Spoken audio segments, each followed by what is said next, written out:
तो last time अपन जो पढ़ रहे थे, ठीक है ना, थोड़ा एक बार सेट कर लूँ मैं। ठीक, तो लास्ट टाइम जो अपन पढ़ रहे थे ना, उसमें ये था भाई कि अपन को शुरू करना था, दैट इज रियल गैसेस वाला पार्ट, है ना। तो शुरू करते हैं अपन रियल गैसेस वाले पार्ट को, ठीक है। चल शुरू। अभी डाउट्स हैं क्या? क्योंकि अपन ने इडियोमेट्री पढ़ा था और इडियोमेट्री में कुछ क्वेश्चंस किए थे। उसके बाद मैंने आपको एफ सेक्शन का डाउट्स भी मतलब होमवर्क दिया था, तो उसमें कुछ डाउट्स हैं क्या आपके? होमवर्क किया आप लोगों ने?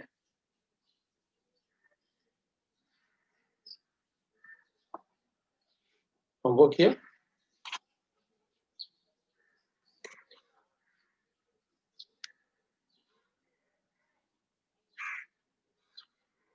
होमवर्क कुछ भी नहीं है,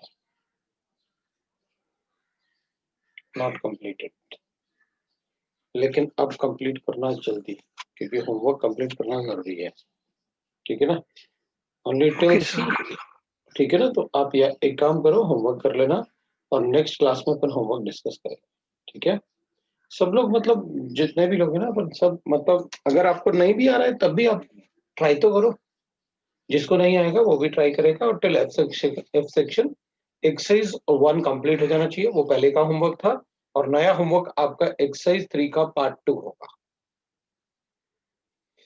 एक्सरसाइज 1 का पार्ट 1 सबमिट करना है, ठीक है। तो शुरू कर लेते हैं। रियल गैसेस शुरू करना था आज अपन को, है ना। तो अपन रियल गैसेस की बात करते हैं,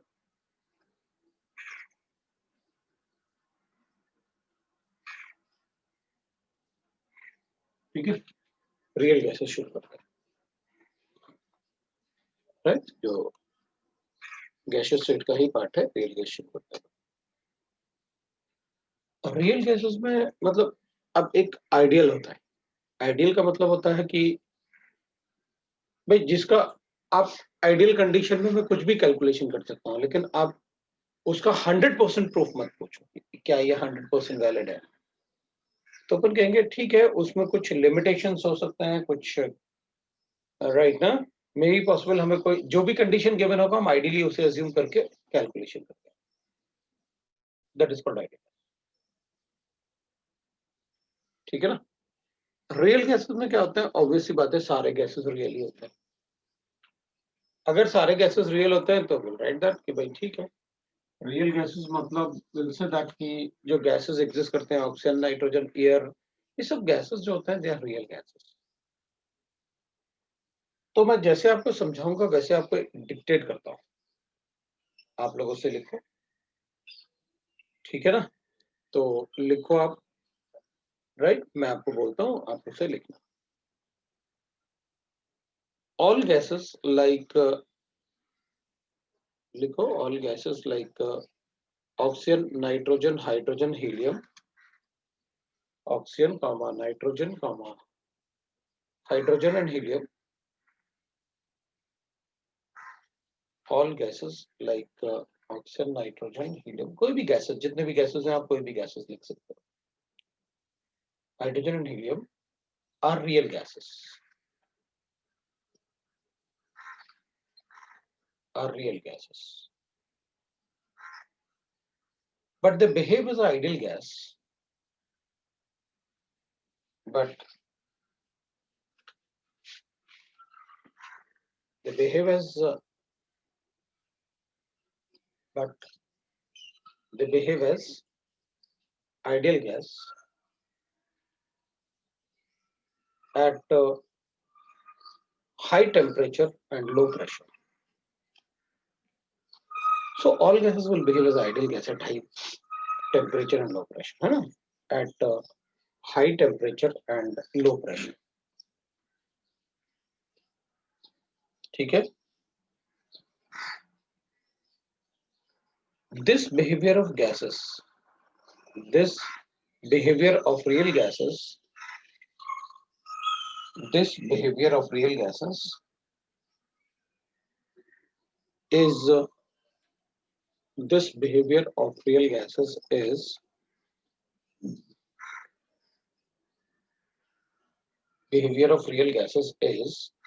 governed by the factor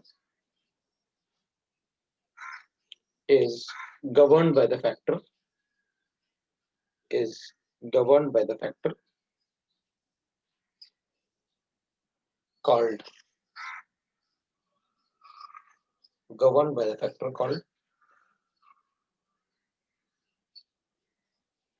compressibility factor. Governed by the factor called compressibility factor. Governed by the factor called compressibility factor. ठीक है? Compressibility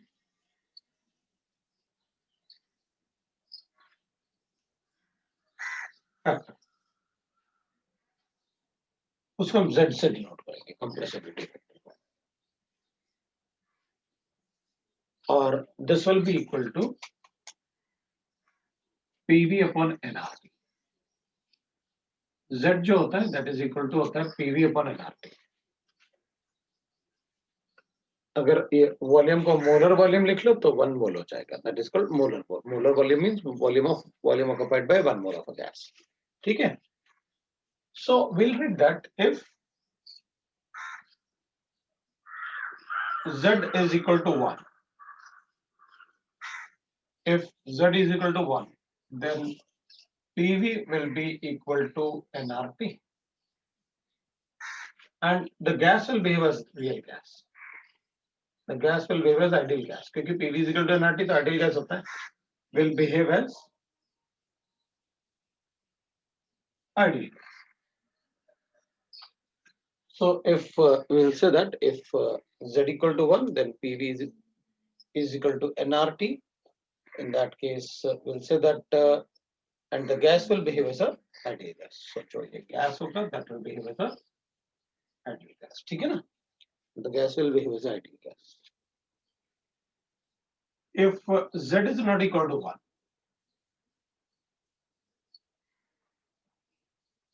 then PV will not be equal to nRT.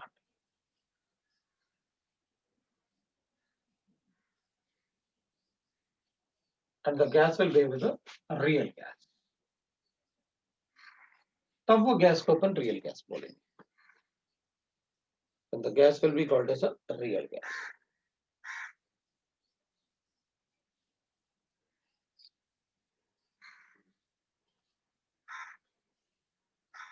ठीक है? The gas will be called as a real gas. So we'll say that कि भाई अगर Z से हम find out करेंगे कि gases are real or not. That is called the compressibility factor. अब इस पार्ट में ना कैलकुलेशन बहुत कम होगा. वो कैलकुलेशन वाला पार्ट आइडियल गैस नहीं होता है. इसमें कंसेप्चुअल पार्ट बहुत अच्छा होगा. इसलिए आप कंसेप्ट को मतलब इसमें ज्यादा कैलकुलेशन कुछ नहीं पूछते हैं, वो कंसेप्ट ही पूछे. और मोस्टली क्वेश्चन आते भी रियल गैस वाले पार्ट से. तो अपन कहेंगे ठीक है भाई, तो पहले लिखते हैं अपन what is the reason for deviation.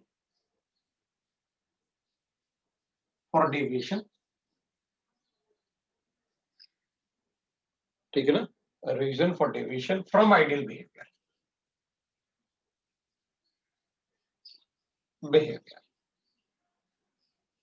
A reason for deviation from the ideal behavior. What was the reason for the deviation of gases from their ideal behavior? ठीक है? So हमने लिखा gases behave as an ideal gas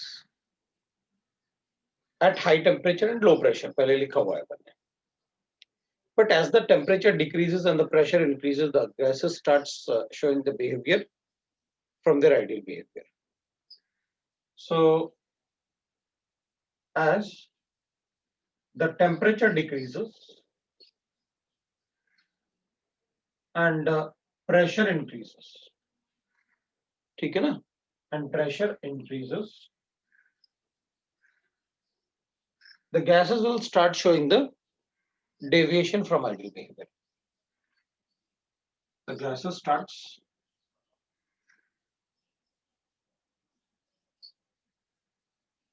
showing the deviation from ideal behavior. Deviation from ideal behavior.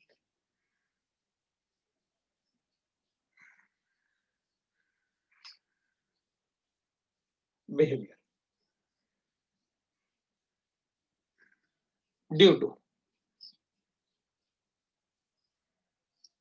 अब अपन reason लिख देते हैं, right ना? So at high temperature and low pressure, we know that the gases will behave as ideal gas. लेकिन अगर temperature को अपन decrease करें और प्रेशर को इंक्रीज करें,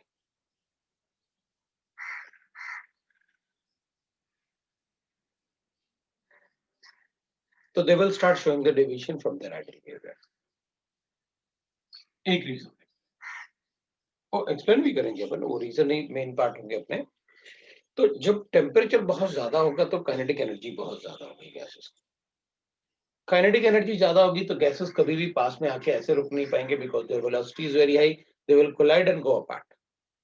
जैसे मैक्सवेल डिस्ट्रीब्यूशन में पढ़ा था कि कोई भी गैस कोलाइड करने के बाद अपना वेलोसिटी चेंज कर सकता है, मतलब काइनेटिक एनर्जी चेंज कर सकता है। तो किसी पार्टिकल का काइनेटिक एनर्जी बढ़ेगा तो किसी का कम होगा, because the total energy of the gaseous sample will remain constant. तो जैसे ही अपन टेम्परेचर को डिक्रीज करेंगे तो काइनेटिक एनर्जी स्लो, मतलब कम होना शुरू होगा, तो वेलोसिटी स्लो होना शुरू हो जाएगी। और प्रेशर भी बढ़ाएंगे तो पार्टिकल पास आना शुरू हो जाएंगे। तो एक रीजन होता है कि we'll say that the volume occupied by gas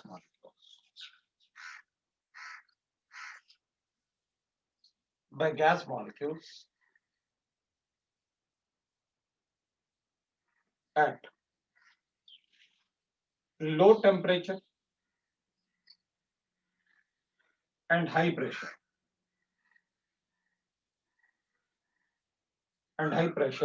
is not negligible.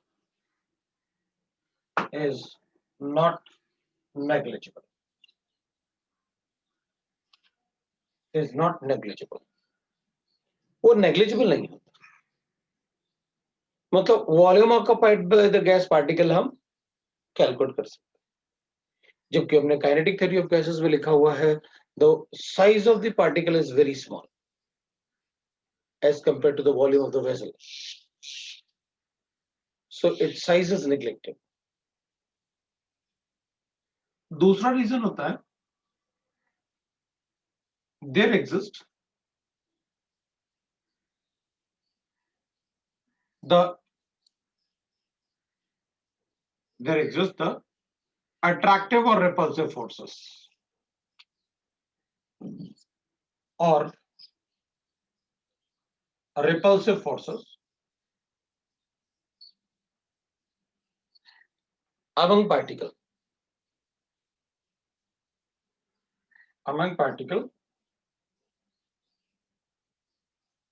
among the particle at low temperature and high pressure.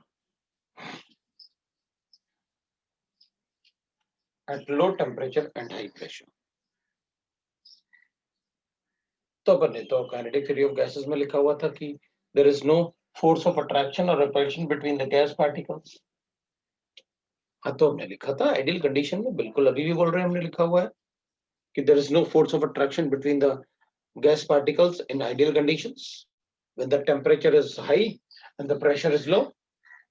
But when the temperature is low and the pressure is high, there exists the force of attraction between the gas particles.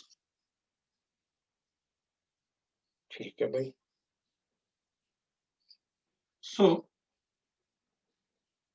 these deviations requires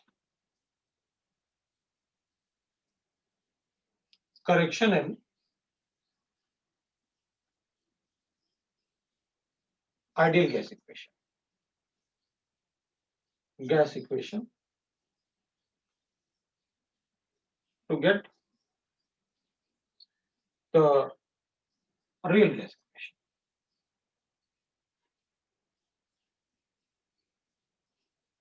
सो अभी हमको क्या करना पड़ेगा कि इन deviations की वजह से हमको आइडियल गैस इक्वेशन में pressure ideal, V ideal is equal to nRT, इसमें करेक्शन करना पड़ेगा। Real gas equation at constant pressure, at constant temperature लिखेंगे।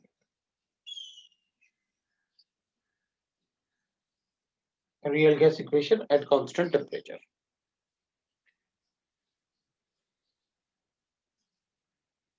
ठीक है, और real gas equation at constant temperature.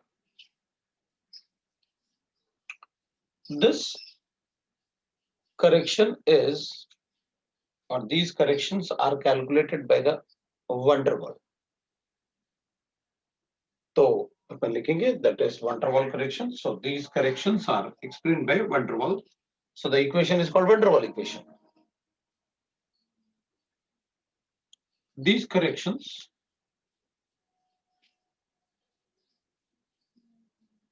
are explained by van der Waals.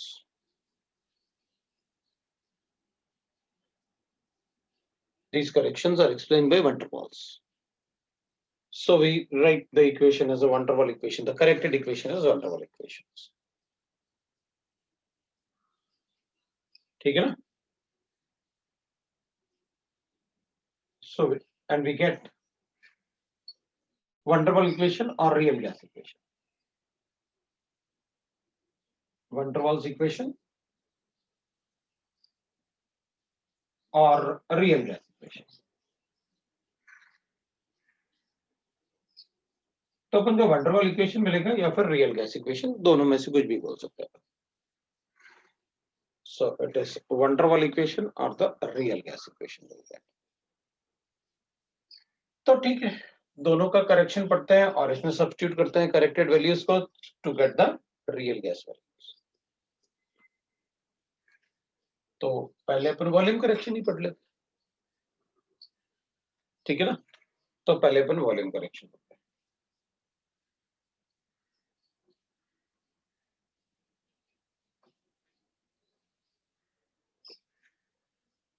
ठीक है ना? तो पहले upon volume correction, first we'll write the volume correction.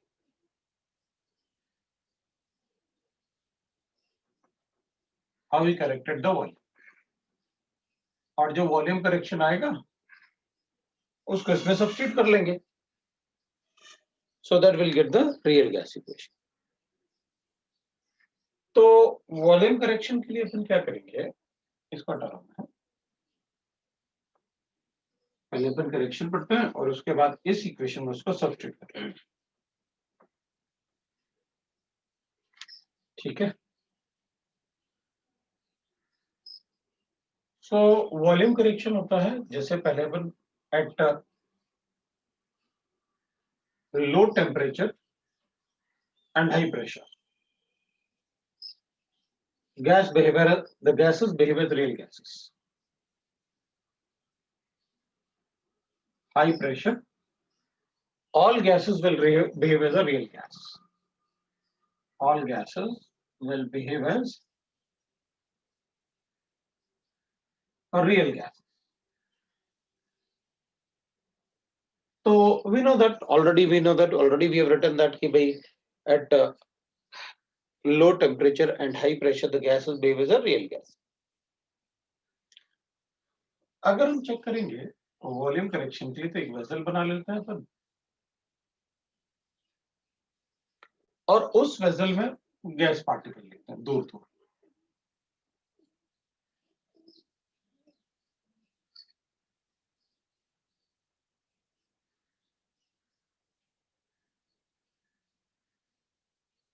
suppose this is at low pressure and high temperature. So this will be ideal volume. If the low pressure and high temperature होगा तो ideal volume होगा, So gas particles are apart from each other. वो काफी दूर दूर होंगे.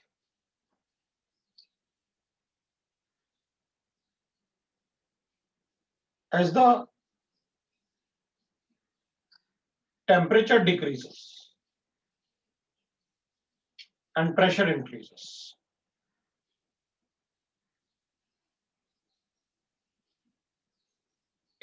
huh?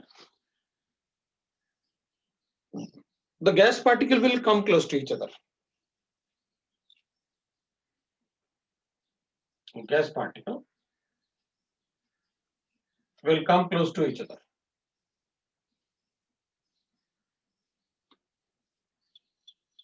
The gas particle will come close to each other. The gas particle होंगे, they will come very close to each other.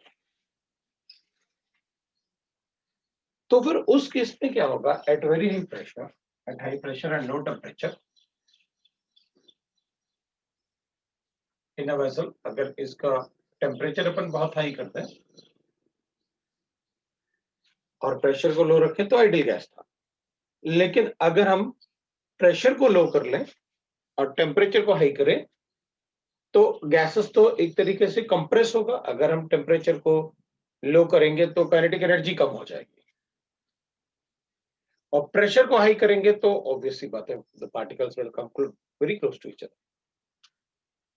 तो अपन उस कंडीशन में कहेंगे कि ये पार्टिकल एक ना, जब बहुत ज्यादा प्रेशर होगा, हाई प्रेशर है, तो ये पार्टिकल्स ना एक साथ आके कहीं एक साथ अपना एक स्फेरिकल बॉल टाइप बना लेंगे सारे particle.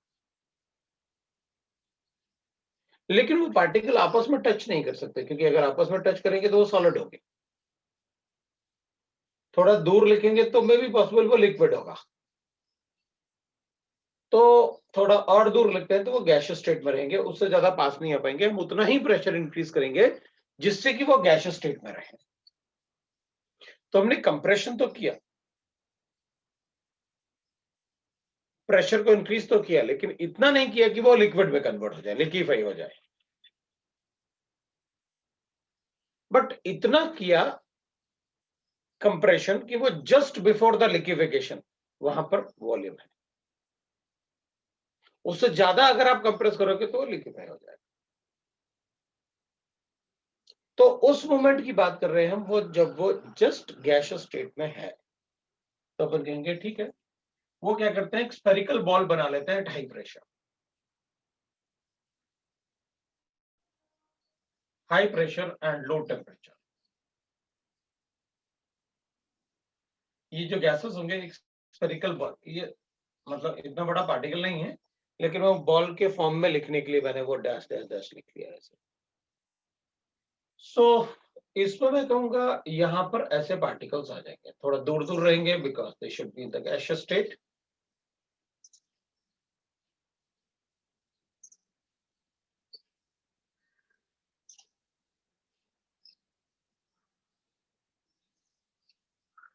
They should be in the gaseous state. ठीक है. So they will get compressed और वो ऐसे एक gaseous state में इधर पास पास आ जाएंगे. तो हम क्या करेंगे कि भाई अगर ये गैस पार्टिकल है तो कुछ तो स्पेस ऑक्युपाई करेंगे ना इनसाइड द वेसल. तो ये वाले वॉल्यूम को, जहां पार्टिकल प्रेजेंट हैं, वो वाले वॉल्यूम को हमें करेक्शन करना होगा. अभी व्हाट आई विल डू कि let us have a definition of ideal volume and the real volume. ये कंटेनर का वॉल्यूम जो होता है वो आइडियल वॉल्यूम होगा या रियल वॉल्यूम होगा? जो कंटेनर का वॉल्यूम होता है वो आइडियल वॉल्यूम होता है या रियल वॉल्यूम होता है? वॉल्यूम ऑफ कंटेनर,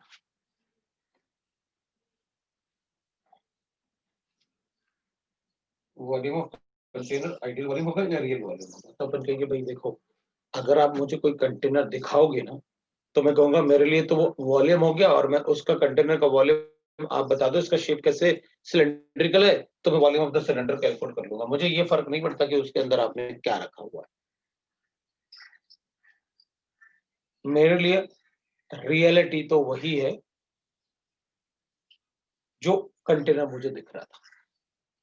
अब उसमें गैस रखो आप, लिक्विड रखो आप, आपकी मर्जी,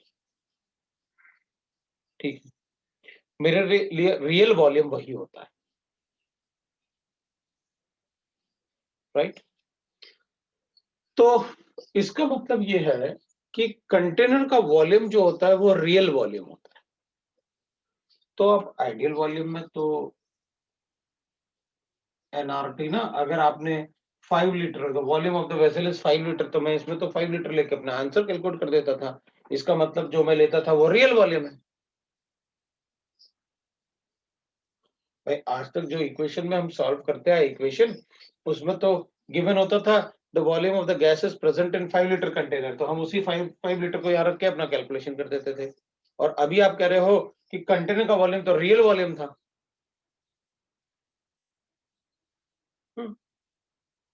तो हमने वहां पर करेक्शन करने की कोशिश की थी ना काइनेटिक थ्योरी ऑफ गैसेस में, वहां पर लिखा था ना अपन ने, the volume occupied by particles is negligible as compared to volume of the vessel.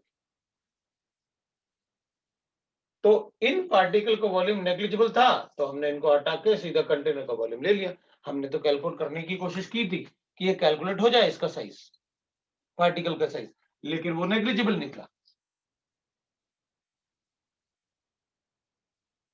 इस कंडीशन में। अब ये नेग्लिजिबल नहीं है। अब अगर आप बोलोगे कि इधर हाई प्रेशर और लो टेम्परेचर पे, तो मैं इस वॉल्यूम को 5 लीटर नहीं लिखूंगा अगर हाई प्रेशर और लो टेम्परेचर है, because it will behave as a real gas. तो अपन क्या करेंगे, अपन कहेंगे तो फिर अगर रियल वॉल्यूम वेसल का वॉल्यूम होता है तो आइडियल वॉल्यूम क्या होता है। तो अपन कहेंगे अब अपना आइडियल वॉल्यूम के लिए हमेशा डेफिनेशन याद रखना, या आइडियल वॉल्यूम क्या होता है हमेशा ध्यान रखना। Ideal volume is compressible volume. Ideal volume is the compressible volume, the empty space inside the vessel.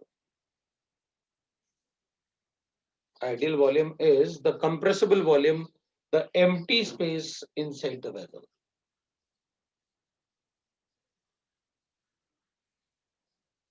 Ideal volume is the compressible volume, the empty space inside the vessel. हाँ, तो फिर अपन कहेंगे अच्छा इसका मतलब तो ये हुआ कि empty space inside the vessel, क्योंकि ये तो वैसे ही हो गया कि एक रूम में एक क्लासरूम ले लिया, उसमें बच्चे पार्टिकल्स हो गए और रूम को अपन वेसल का वॉल्यूम मान लेते हैं। तो भाई जिस जगह बच्चे होंगे, स्टूडेंट्स होंगे, वो कंप्रेसिबल वॉल्यूम में थोड़ी काउंट होगा। कंप्रेसिबल वॉल्यूम तो वो होता है जो खाली स्पेस होता है। भाई ये तो स्टेट्स ऑफ, ये तो मैटर है ना, matter will occupy the space, particles are made up of matter ना, they will occupy the space of in that 5 liter। तो अपन क्या करेंगे, अपन कहेंगे ठीक है भाई ये मैटर का वॉल्यूम माइनस कर दो, अगर आप कैलकुलेट कर सकते हो तो। अगर आप मैटर का वॉल्यूम कैलकुलेट कर सकते हो, इनका वॉल्यूम तो माइनस कर दो कंटेनर के वॉल्यूम से। जो बचेगा वो क्या होगा, इनके बीच का जो स्पेस है उसी को तो बोल रहे हैं आप ideal volume, the compressible volume. तो अपन लिखेंगे बिल्कुल, तो अपन कहेंगे रियल वॉल्यूम से, रियल वॉल्यूम जो होता है, राइट ना, तो रियल वॉल्यूम से अगर ये कंटेनर का वॉल्यूम जो है, रियल वॉल्यूम कंटेनर का वॉल्यूम,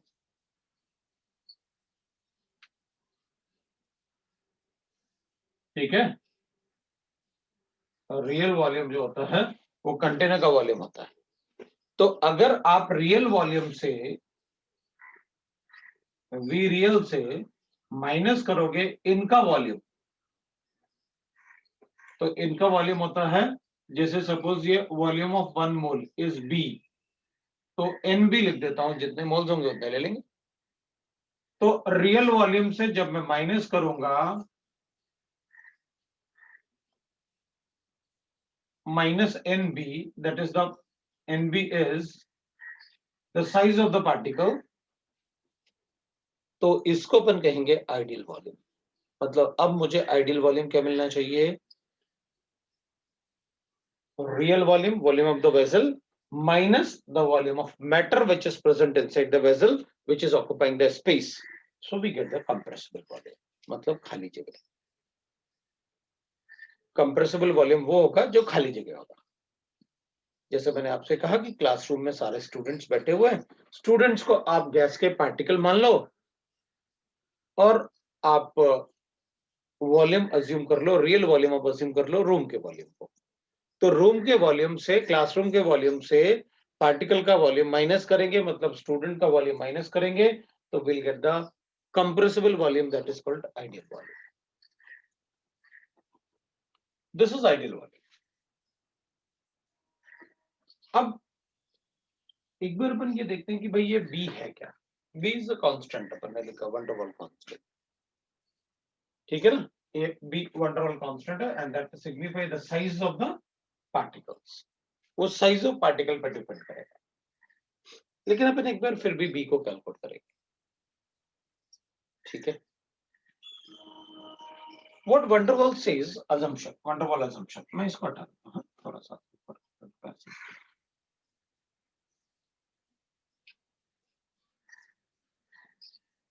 तो मैं लिखने वाला हूँ van der Waals assumption।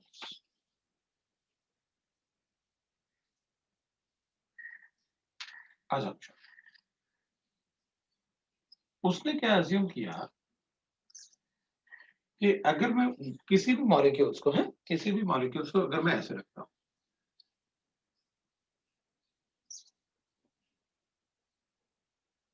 इन सबका साइज एक जैसा है, ऐसे रखता हूँ, तो वो सॉलिड्स होंगे। थोड़ा दूर रखो तो लिक्विड होंगे, और दूर रखो तो गैसेस होंगे। What van der Waals says कि अगर हमारे पास गैस पार्टिकल्स है, ऐसे ना बहुत सारे गैस पार्टिकल, इनको अपन गैस पार्टिकल अज्यूम कर लेता है। वो कहता है कि ऐसे ना अपन ने सीरीज में बहुत सारे गैस पार्टिकल ऐसे स्टिक करके रखे हुए हैं, तो अपन कहेंगे दे आर सॉलिड्स, ऐसे स्टिक है, they are solids. What he says, किसी भी मॉलिक्यूल को या सॉलिड्स को अगर गैसियस स्टेट में कन्वर्ट करना है, तो आप दो पार्टिकल के बीच में से कम एक पार्टिकल का गैप रखो, they will exist in gaseous state. मतलब what van der Waals is saying कि आप अज्यूम कर लो कि अगर मेरे पास सॉलिड है, तो इस मिनिमम कंडीशन बताओ जिससे कि ये पार्टिकल्स गैसियस स्टेट में रहेंगे। तो उसने कहा ना, दो पार्टिकल के बीच से एक पार्टिकल को निकाल दो, तो ये कंडीशन होगी जब ये गैस में एग्जिस्ट कर सकते हैं। कम से कम मिनिमम इतना डिस्टेंस तो दोनों में होना ही चाहिए।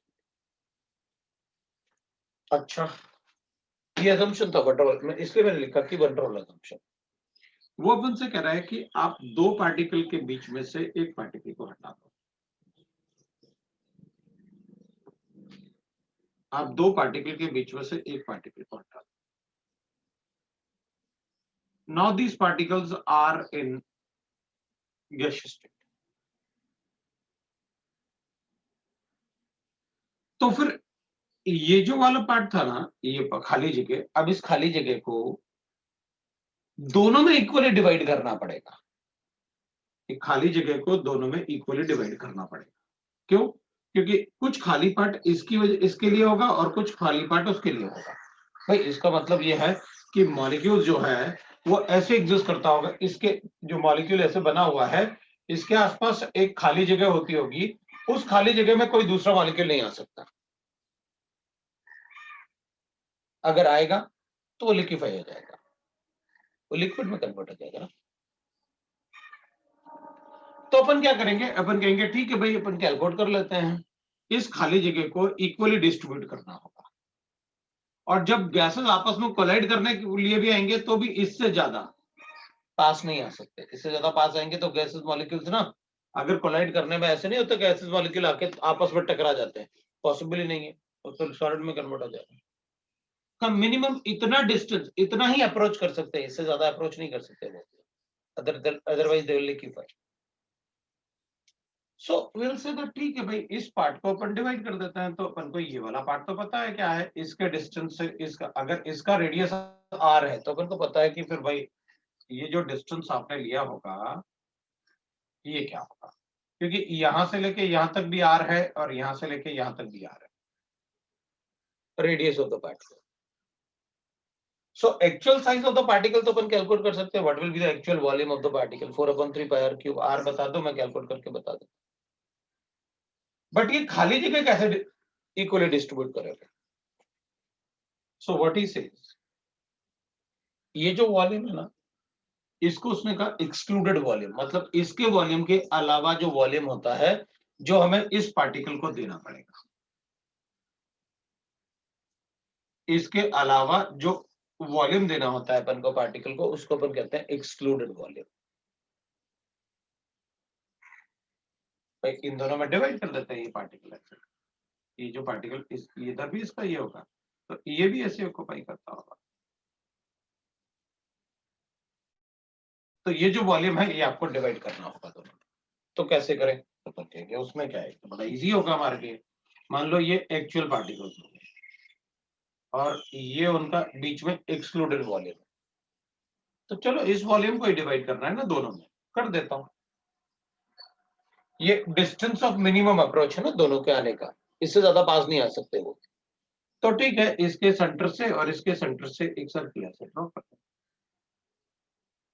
इस सर्किल का वॉल्यूम कैलकुलेट कर लेते हैं और डिवाइड बाय 2 करके बता दूं।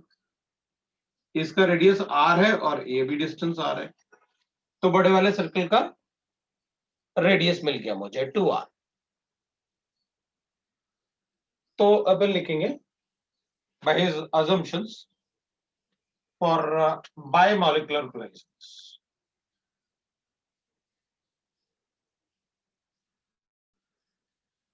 बायोमोलिकुलर कोलाइजन मतलब दो मॉलिक्यूल कोलाइड कर रहे हैं जब,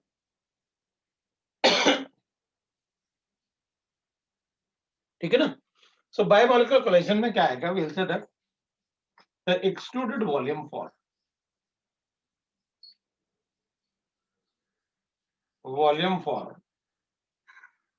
बायोमोलिकुलर कोलाइजन, जब दो मॉलिक्यूल ही कोलाइड करेंगे बस, biomolecular collision.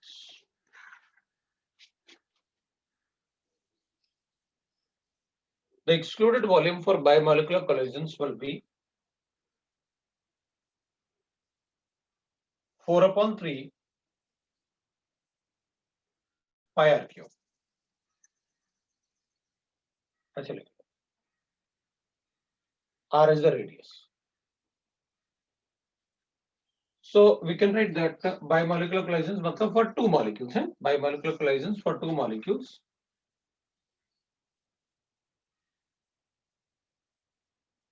four upon three pi r cube for bimolecular collisions.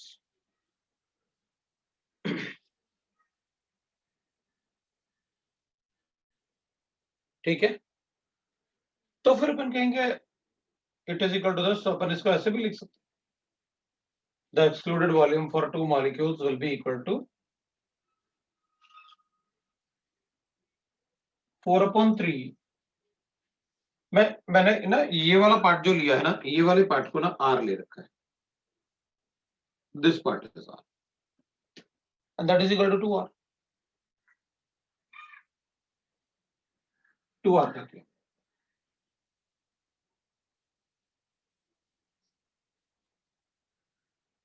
तो दो मॉलिक्यूल के लिए एक्सक्लूडेड वॉल्यूम लिखेंगे तो 8 इंटू 4/3 पाई आर क्यूब आएगा। आर स्मॉल आर क्यों लिया हमने, बिकॉज हमें तो गैस पार्टिकल का कोई भी इंडिविजुअल गैस का रेडियस ही पता होगा ना, तो हीलियम है तो उसका रेडियस, नाइट्रोजन है तो उसका रेडियस पता होगा, हमें एक्सक्लूडेड वॉल्यूम थोड़ी पता होगा।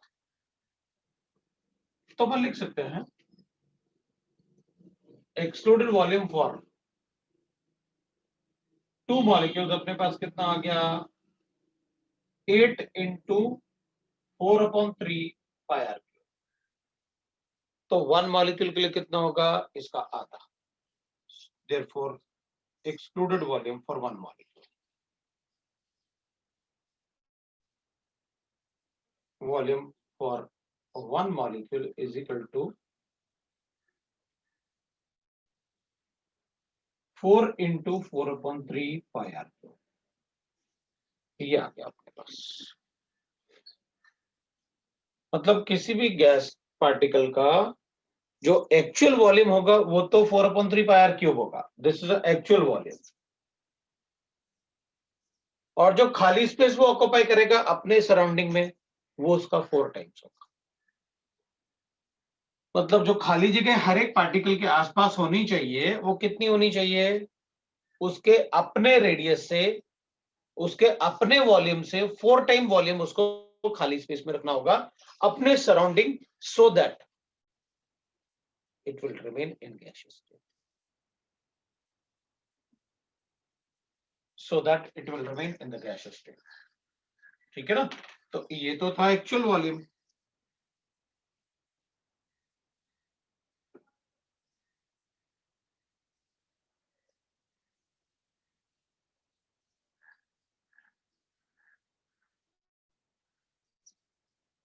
ये तो एक्चुअल वॉल्यूम है।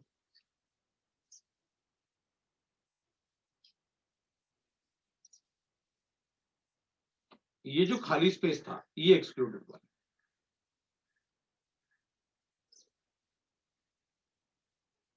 ये जो खाली स्पेस है ना, that is called the excluded volume. ठीक है? So this is excluded volume but this is the actual volume. और बी जो होता है, B will be equal to, जो बी अपन ने लिखा हुआ है ना यहाँ पर, B is the volume occupied by 1 mole of gas.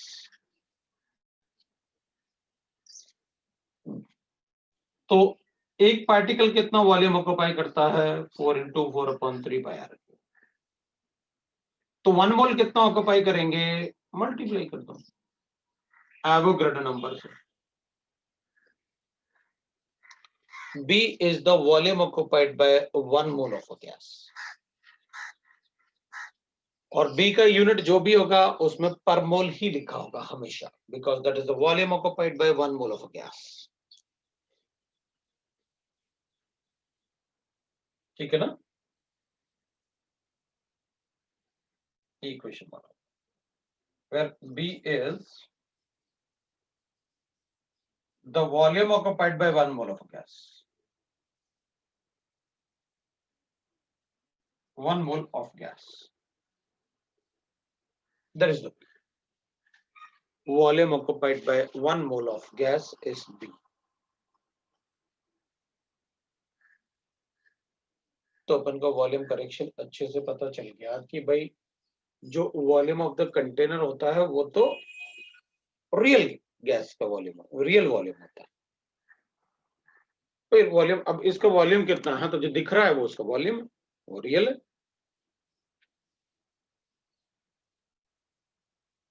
That is a real volume.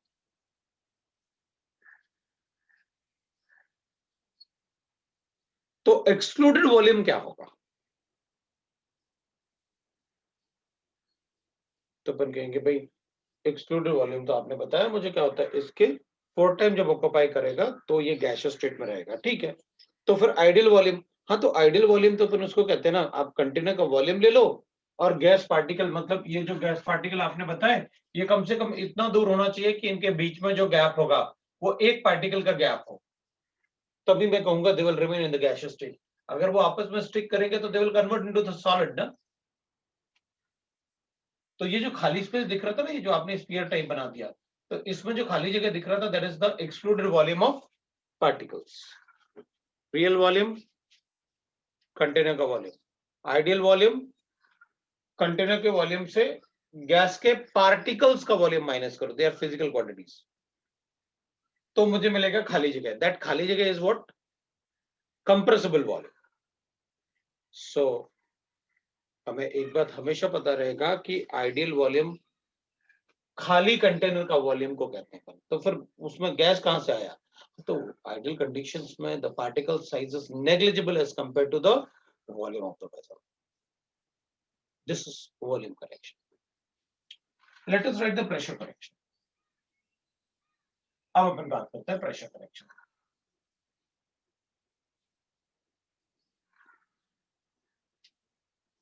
Pressure correction.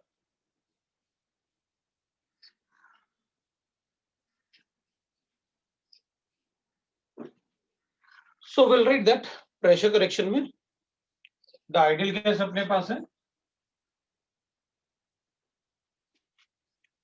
और रियल केस की बात करते हैं. प्रेशर करेक्शन में वॉल्यूम करेक्शन तो मिल गया हमको, अब प्रेशर की बात. व्हाट इज वॉल्यूम करेक्शन भी ना होगा. अब अपन बात करते हैं प्रेशर करेक्शन.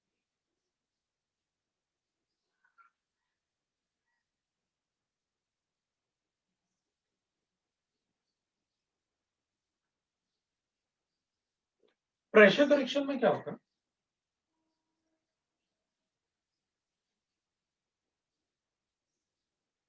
ठीक है ना. अपन प्रेशर करेक्शन की बात करते हैं.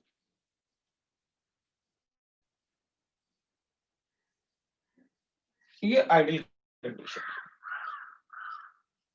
Pressure of ideal gas is calculated by the collision of the particle on the wall of the container. तो पार्टिकल कितना स्पीड से जाके कोलाइड करता है, वो कोलाइजन से अपन उसका प्रेशर कैलकुलेट करेंगे.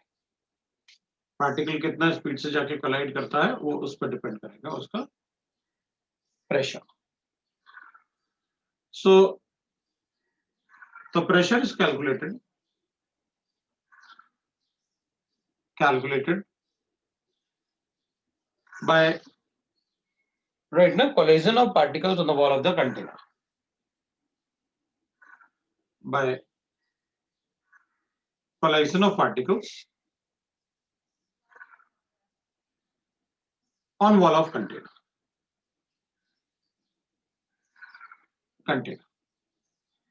तो जब ये पार्टिकल्स जाके वॉल कंटेनर के वॉल पे कोलाइड करेंगे तो हम उसे न्यूटन पर मीटर स्क्वायर में फोर्स अपॉन एरिया, कितने एरिया पे कोलाइड किया, क्योंकि जो उसका एरिया होगा वो अपन कैलकुलेट कर सकते हैं. पार्टिकल का साइज तो हमें पता था ही, तो कितने एरिया पे कोलाइड करेगा we are able to calculate. ठीक है ना. तो ऐसे अपन आइडियल गैस का प्रेशर कैलकुलेट करते थे. अब क्या होगा, when temperature is low and pressure is high,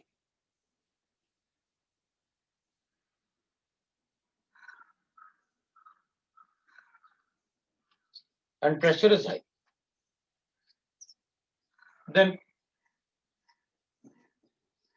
particles are close to each other.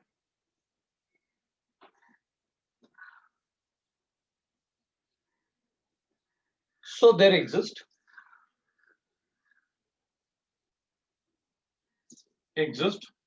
force of attraction between the particles. Attraction among particles. तब उनमें force of attraction होगा. There will be the force of attraction between the particles.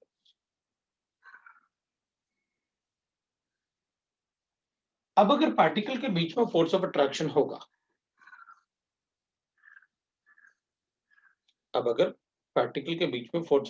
होगा, so if there is a force of attraction between the particles, obviously क्या होगा देखते हैं. तो फिर इस टाइप से हो जाएगा. We are having a vessel.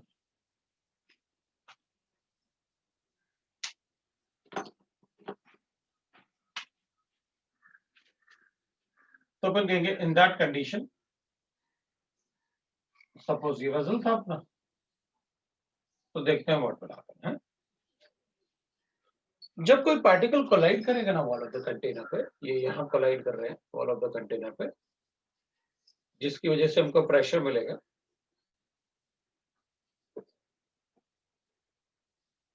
तो when the particles are apart, there is force of attraction among the particles. तो जब ये इस पे कोलाइड करने जा रहा है, ये वाला पार्टिकल, ये इसको अंदर की तरफ अट्रैक्ट कर रहा है, because there is attractive forces among the particles. ये इसको अट्रैक्ट करेगा तो देयर विल बी, मतलब ये कोलाइड करना चाहता है लेकिन ये उसको अंदर की तरफ अट्रैक्ट कर रहा है, ये अंदर की तरफ अट्रैक्ट करेंगे। तो ऐसे सभी जगह होगा। हम एक लेयर को एक जगह एक तरफ लेके अपन कैलकुलेशन कर लेते हैं और अज्यूम कर लेंगे कि ये पार्ट सभी जगह हो रहा होगा। मतलब अब ये पार्टिकल कोलाइड करना चाहता है बट अंदर वाला पार्टिकल उसे अट्रैक्ट कर रहा है, तो अट्रैक्ट करेगा तो उसको कोलिजन स्लो हो जाएगा। और ये अंदर वाले पार्टिकल से भी अट्रैक्टेड हो रहा होगा,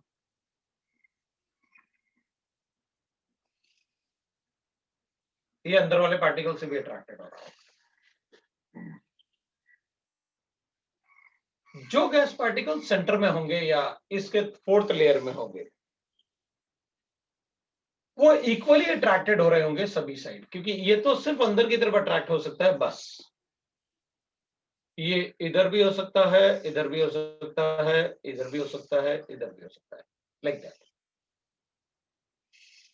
लेकिन अंदर वाला पार्टिकल इक्वली अट्रैक्ट हो रहा होगा सभी डायरेक्शन में, इसलिए अपन बोल सकते हैं कि इसका तो रिजल्टेंट फोर्स 0 होगा। इक्वली अट्रैक्टेड होगा तो इसका कोई रिजल्टेंट फोर्स नहीं होगा, वो 0 हो जाएगा जो बीच में होगा। लेकिन जो पार्टिकल वॉल पे कोलाइड कर रहा होगा वो सिर्फ अंदर की तरफ अट्रैक्ट हो रहा होगा। और ये लेयर जो है अगर सिर्फ, क्योंकि ये एक तरीके से ऐसे हो गया कि भाई सभी पार्टिकल्स में सिमेट्री होनी चाहिए थी, तो रिजल्टेंट फोर्स 0 कर देगा। लेकिन जब ये पार्टिकल कोलाइड करेगा वॉल पे, ये पार्टिकल कोलाइड करेगा वॉल पे, तो ये इस तरफ थोड़ी अट्रैक्ट हो रहा होगा, सिर्फ अंदर की तरफ अट्रैक्ट हो रहा होगा, वो इक्वली अट्रैक्टेड नहीं है ऑल डायरेक्शन में, तो उसका फोर्स डिस्टर्ब होगा। और इसको ही हम कैलकुलेट करते थे जब अपन कैलकुलेट करते हैं कि भाई व्हाट इज आइडियल प्रेशर, तो अपन कहते थे कि जो पार्टिकल है वो जाके कोलाइड करे वॉल पे, न्यूटन पर मीटर स्क्वायर हम कैलकुलेट करेंगे, बता देंगे that is the ideal pressure. लेकिन यहाँ तो फ्रीली कोलाइड नहीं कर पा रहा है ये, तो फिर हमें प्रेशर करेक्शन चाहिए, जैसे वॉल्यूम करेक्शन किया। तो अपन कहेंगे ठीक है भाई, आइडियल प्रेशर और रियल प्रेशर में क्या डिफरेंस होगा वो देख। Because since we are talking about the collisions, अपन उसको थोड़े सिंपल वर्ड्स में समझते हैं। भाई वो कोलाइजन के लिए क्या बोलना चाह रहा है, वो कह रहा है कि अगर फ्रीली पार्टिकल जब आपस में उनमें अट्रैक्शन ना हो और वो जाके कोलाइड करे तो उससे जो प्रेशर जनरेट होगा वो आइडियल प्रेशर है। लेकिन अगर जब ये कोलाइड करना है और अंदर इसको कोलाइड करना है ऐसे और अंदर की तरफ वो अट्रैक्टेड है तो उसका कोलाइजन स्लो हो जाएगा या वीक हो जाएगा, तो उसका प्रेशर भी कम हो जाएगा। तो हम कहेंगे ठीक है, एक काम करते हैं भाई, इसके लिए ऐसे अज्यूम कर लेते हैं कि भाई ये जाके कोलाइड कर रहा है, एक मतलब पंच के फॉर्म में ले लेते हैं। अपन ने किसी को अच्छा घुमा के एक मारा, वो मेरा आइडियल पंच था,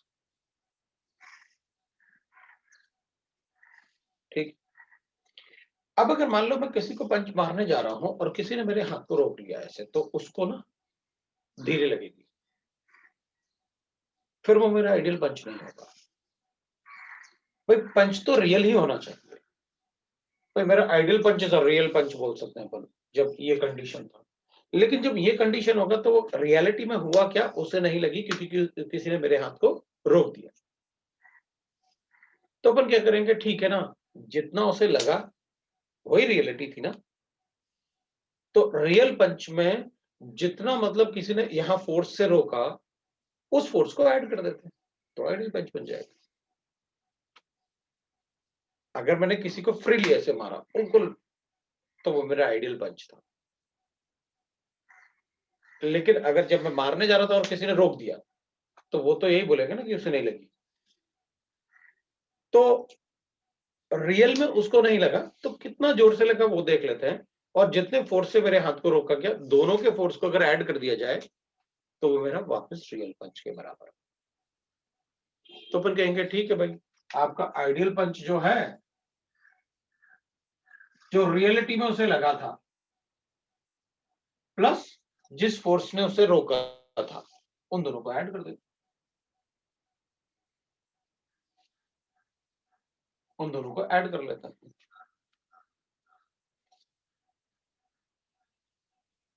यही तो होगा भाई। आपने कहा कि मेरा आइडियल पंच ही मेरे रियल पंच के बराबर होता है, ठीक है, इस कंडीशन में। लेकिन इस कंडीशन में आपका आइडियल पंच नहीं था। क्यों? क्योंकि जितना जोर से उसे लगा और किसी ने मेरे हाथ को इस फोर्स से रोक दिया, तो मैंने दोनों को ऐड करके अपने आइडियल पंच के बराबर बताया। ठीक है, कोई बात नहीं, ये हमारा आइडियल पंच हो गया, रियल पंच प्लस करेक्शन। तो वो करेक्शन कैसे लेके आएंगे? तो अपन कहेंगे देखो भाई, pressure is directly proportional to density, और I can write that density is directly proportional to number of moles by volume. कितने मोल्स प्रेजेंट हैं और वॉल्यूम कितना है? Pressure is inversely proportional to volume but directly proportional to number of moles. Already we know that. Dalton's law is pressure directly proportional to number of moles. Dalton's law in the vessel, or pressure inversely proportional to volume, that is Boyle's law. तो अपन मान लेते हैं कि देखो भाई, ये तो collision कर रहा है, कोलाइजन से जो उसे लगा, मतलब जो अपन ने मारा था, तो ये वाला जो पंच है वो यही तो लगा उसको, तो अपना पी रियल था।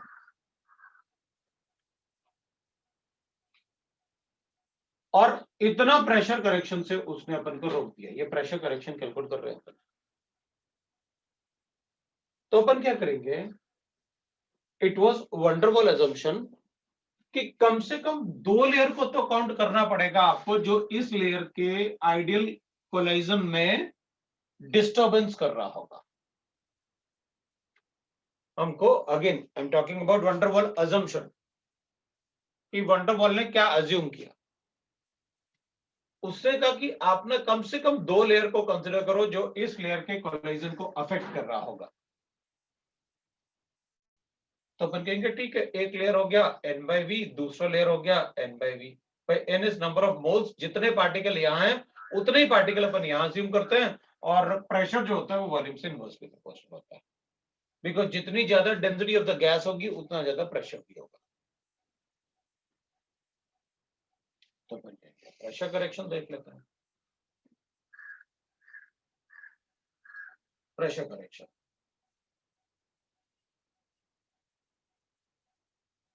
directly proportional n by v for the first layer, directly proportional n by v for the second layer। ये फर्स्ट लेयर ले लेते हैं जो डिस्टर्ब कर रहा होगा, और ये सेकंड लेयर हो गया, ये आपका सेकंड लेयर है।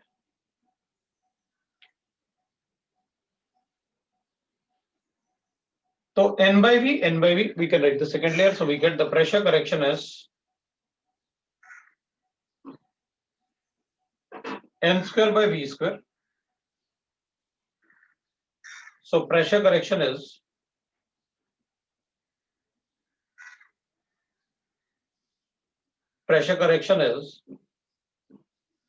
वंडरवॉल कांस्टेंट डाल देते हैं, a n square upon v square, where a is van der Waals constant for pressure correction, where a is van der Waals constant for pressure correction,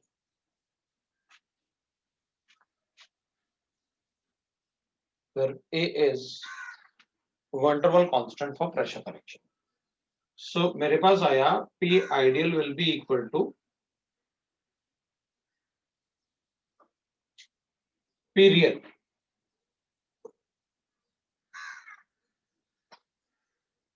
real pressure plus a n square upon v square। ये मेरा ideal pressure है जो अपन ने pressure correction पे substitute किया, where a is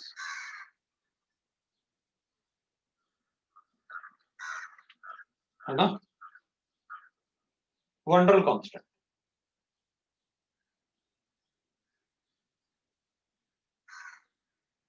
for pressure correction.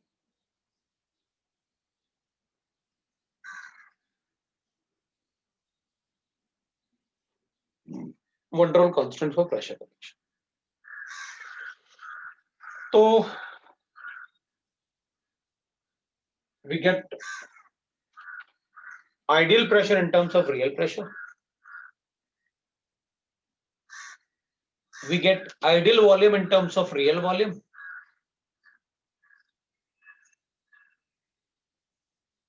तो substitute करके real gas equation बना लेते हैं.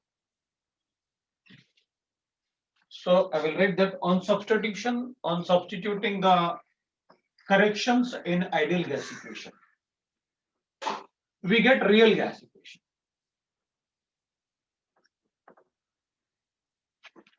On substituting the correction in ideal gas equation,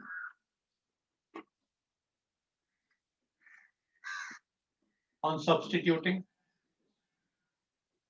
the volume and pressure correction in ideal gas equation. In ideal gas equation, we get real gas equation. Gas equation, we get a real gas equation.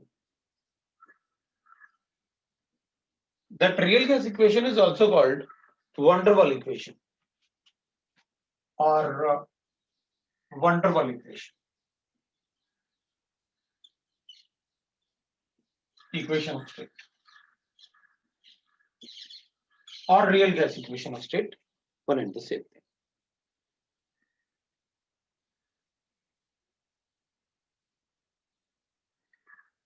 So we'll get the real gas equation.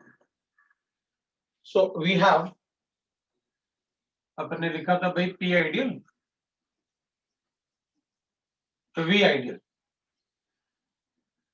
nRT. P ideal, V ideal, nRT.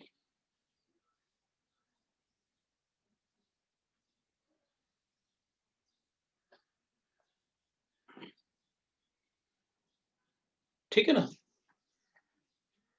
P ideal, V ideal, nRT.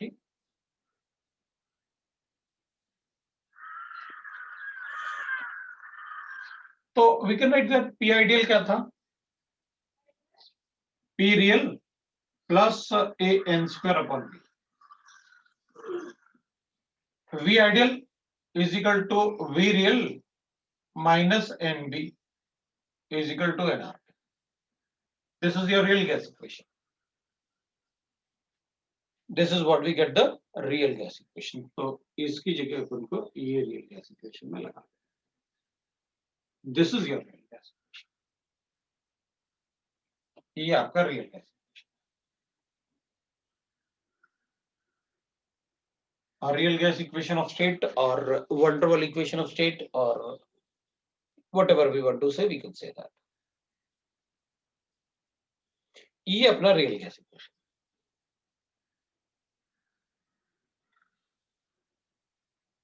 तो ideal pressure अगर real pressure के form में लिखेंगे तो P real plus a n square upon V square. This is a pressure correction.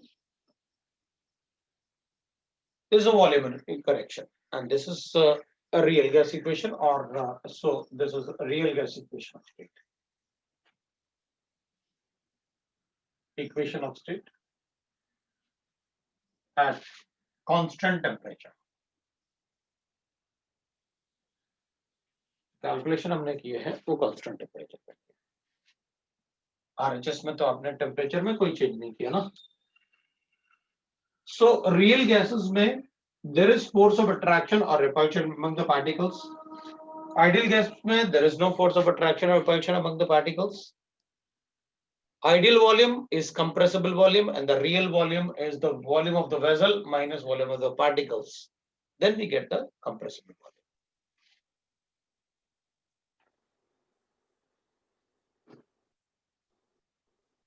ठीक है. n square upon v square बिल्कुल इसमें होगा. n square upon v square होगा, कोई प्रॉब्लम नहीं क्योंकि अपन ने वो सब्स्टिट्यूट किया equation. So will get that a n square upon v square.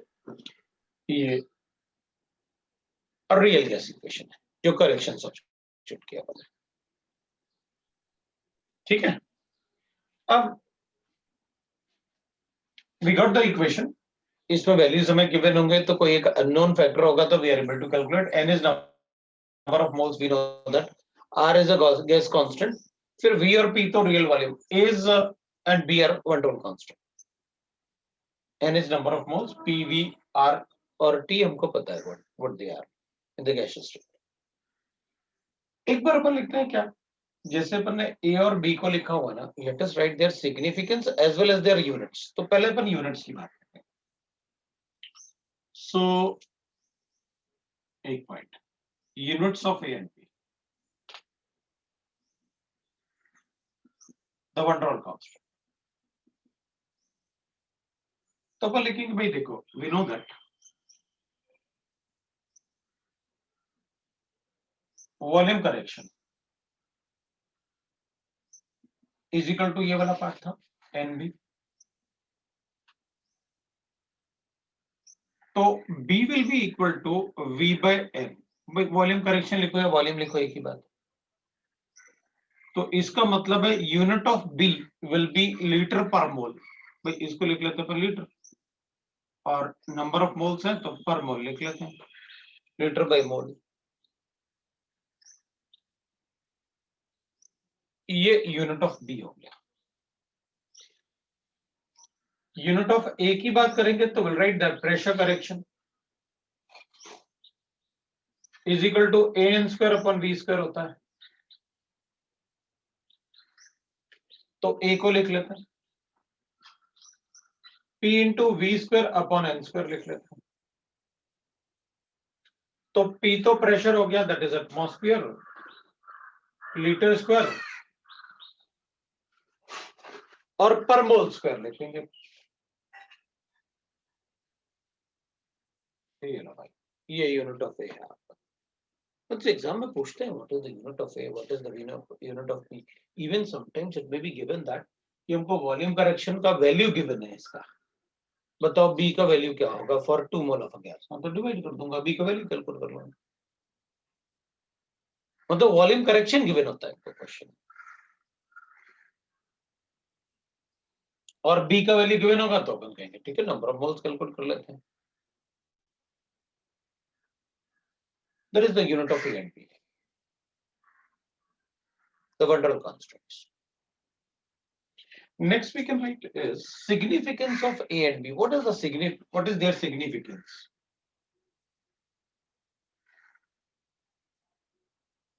Significance of A. Significance of one total constant.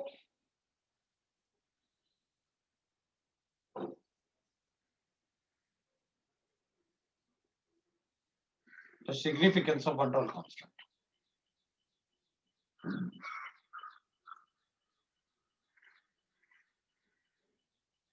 Significance of A.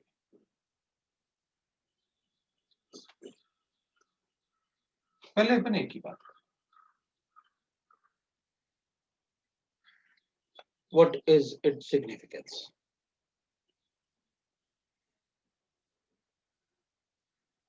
Its value signifies the attractive forces among the gas particles.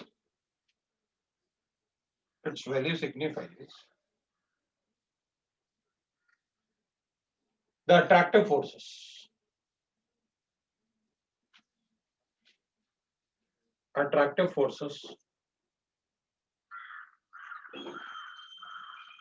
among gas particles.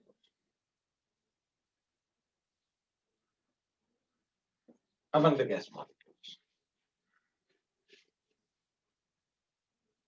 So therefore I can say that force of attraction, इनकी values given होता है. Force of attraction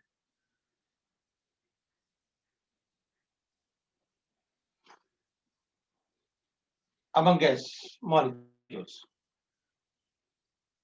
molecules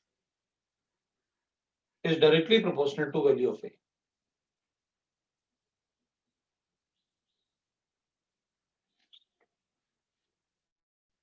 ठीक है भाई. अगर gas particles के बीच में attraction ज्यादा होगा तो उनको लिक्विड में कन्वर्ट करना इजी होगा। भाई अगर दो गैस पार्टिकल्स हैं और गैस पार्टिकल के बीच में अट्रैक्शन अगर बढ़ जाए या ज्यादा हो, अगर इनके बीच में अट्रैक्शन ज्यादा होगा तो ऑब्वियसली बात है उनको लिक्विफाई करना इजी होगा। इसका मतलब है ease, that is easily है, ease of liquefaction of gas,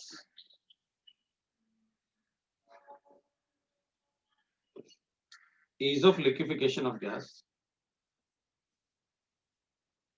is directly proportional to value of A. Ease of liquefaction of the gas is directly proportional to the value of A.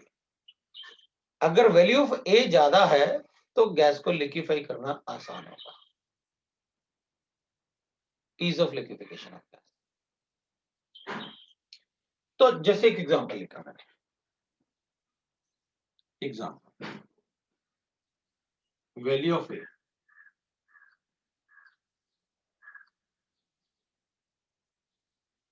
और अगर हम देखेंगे तो SO3 के लिए value of A ज्यादा होता है अमोनिया से, अमोनिया के लिए ज्यादा होता है HCl से, HCl के ज्यादा होता है दैट इज विद CO2 से, CO2 का ज्यादा होता है दैट इज विद ऑक्सीजन से, ऑक्सीजन का नाइट्रोजन से, नाइट्रोजन का हीलियम से, हीलियम का हाइड्रोजन से।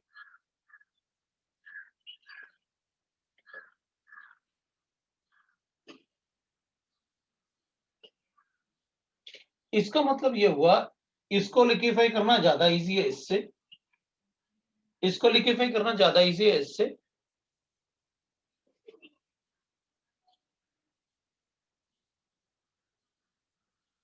इसको लिक्विफाई करना ज्यादा इजी है इससे एंड सो ऑन।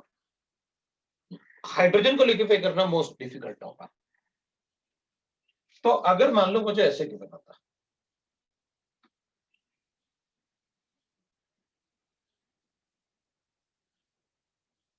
तो अपन कहते हैं वैल्यू ऑफ ए ज्यादा इसके लिए होता, वो क्यों? Due to H bonding.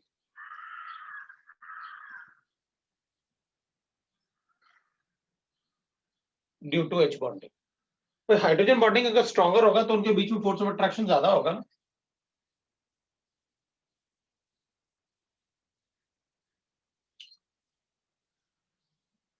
अगर हीलियम होगा तो छोटा होगा नियोन से, नियोन से आर्गन से, आर्गन छोटा होगा क्रिप्टॉन से, क्रिप्टॉन छोटा होगा that is with xenon. Quite is so. यहां तो कोई फोर्स ऑफ अट्रैक्शन नहीं तो अपन कहेंगे रहेगा ना वंडरवॉल फोर्सेस, उसी को तो कहते हैं अपन, जो अपन ने पढ़ा था ना गैसेस इसमें केमिकल बॉन्डिंग में। व्हाट इज वंडरवॉल फोर्सेस ना? Dipole dipole forces, induced dipole forces.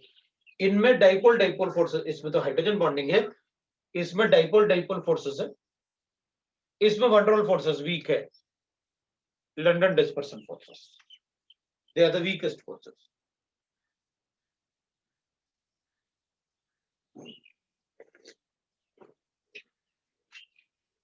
The London dispersion forces the weakest one.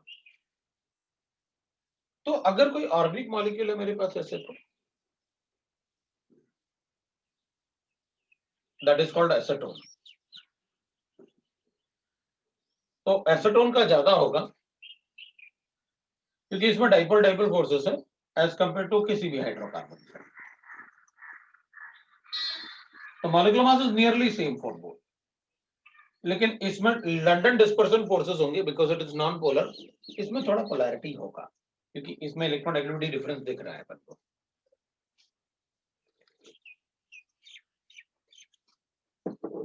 तो वी आर एबल टू। अगर मान लो मेरे पास ऐसे होता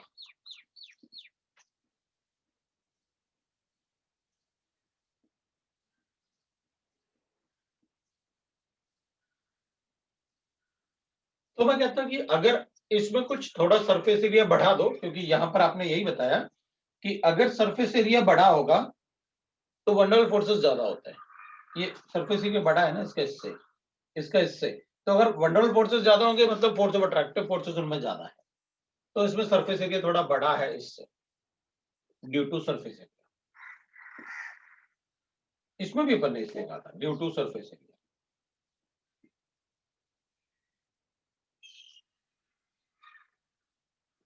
इसमें ड्यू टू सरफेस एरिया है, इधर भी अपन ने वही लिखा, ये भी ड्यू टू सरफेस एरिया है, वो तो दिख नहीं रहा इसलिए मैंने इसको हटाया। इसमें भी लिख देना ड्यू टू सरफेस एरिया, इसमें ड्यू टू हाइड्रोजन बॉन्डिंग, इसमें लिखो due to difference in van der Waals forces. ये डाइपोल डाइपोल है, ये लंडन डिस्पर्सन फोर्सेस।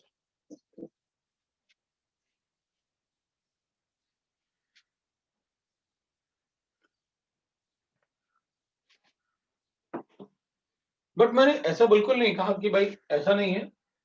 अच्छा, ये वैल्यूज अपन को एग्जाम में गिवन भी होते हैं, अगर कोई रैंडम पूछेंगे ना तो एग्जाम में गिवन, क्वेश्चन में गिवन,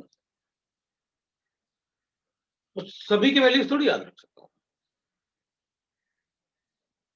इसलिए अपन को रैंडमली मतलब बहुत ज्यादा वो नहीं करना चाहिए, बहुत ज्यादा नहीं लिखना अपन, क्योंकि इनके वैल्यूज अगर गिवन, हाँ ऐसे जरूर पूछ सकते हैं जिनमें मतलब कुछ सीक्वेंस हो या जिसको तुमने कहीं पढ़ा हो, किसी दूसरे चैप्टर में आपने उनको पढ़ा हो, तो फिर वो पूछ सकता है, उस टाइप का क्वेश्चन पूछ लेंगे। मतलब डिफरेंस साफ दिख रहा होगा, दोनों ही ऑर्गेनिक मॉलिक्यूल हैं, लेकिन एक का सरफेस एरिया बड़ा है और दूसरे का सरफेस एरिया छोटा है, तो फिर अपन से पूछ सकते हैं,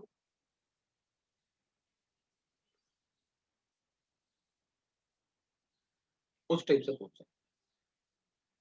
तो जितना ज्यादा वैल्यू ऑफ ए होगा, क्योंकि ये तो अट्रैक्टिव प्रेशर करेक्शन, अपन ने अट्रैक्शन की तो बात की थी, वो पंच मारा, किसी ने रोक लिया, अंदर की तरफ अट्रैक्ट कर लिया, तो आइडियल पंच नहीं रहा, तो that is what is pressure due to force बटा। ये तो सिग्निफिकेंस था ए का, चलो बी का सिग्निफिकेंस, सिग्निफिकेंस ऑफ बी।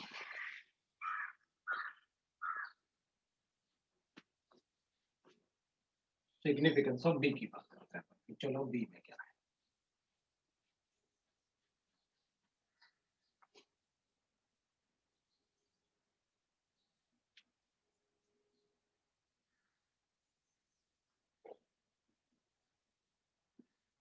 अब बी तो अपन ने वॉल्यूम करेक्शन किया था, it is excluded volume B. अगर वो एक्सक्लूडेड वॉल्यूम है तो अपन कहेंगे, ठीक है ना, the excluded volume value signifies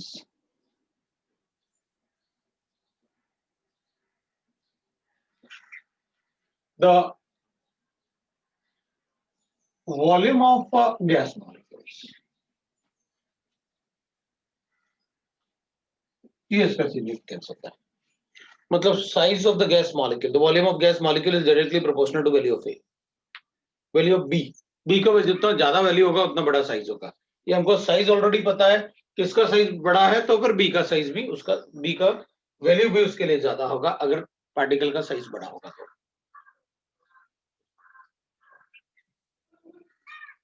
तो अपन कहेंगे भाई ठीक है,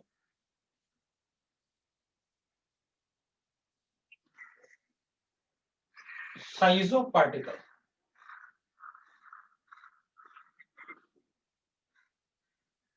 will be directly proportional to value of b,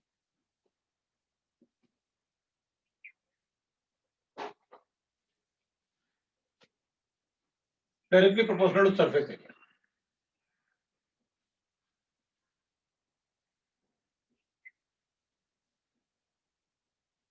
जितना ज्यादा सरफेस एरिया होगा उतना ज्यादा बी का वैल्यू होगा, उतना ही ज्यादा साइज ऑफ पार्टिकल होगा, ठीक है भाई, तो उस पर डिपेंड करेगा।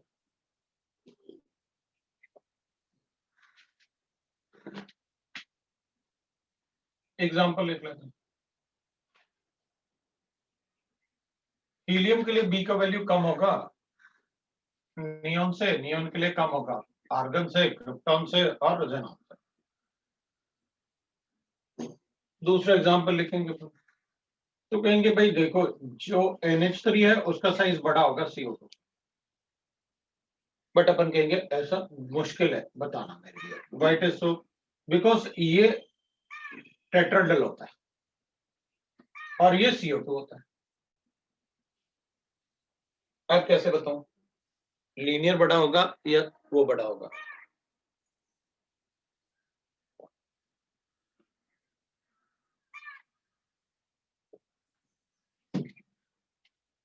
तो अपन कहेंगे देखो मॉलिक्यूल को मुझे स्पेरिकल कंसीडर करना है,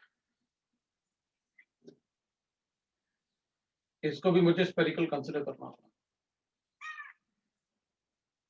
लीनियर वाले पार्ट। अब आप बताओ बड़ा कौन दिखेगा, क्योंकि ये तो बॉन्डिंग छोटे हो जाएंगे, लीनियर में तो 180 होगा। इधर ये वाला पार्ट बहुत सारा खाली है, लेकिन हम क्या कर सकते हैं, हमको तो स्पेरिकल बनाना था। लेकिन इसको देख के तो पता चल रहा है ये बड़ा होगा इससे।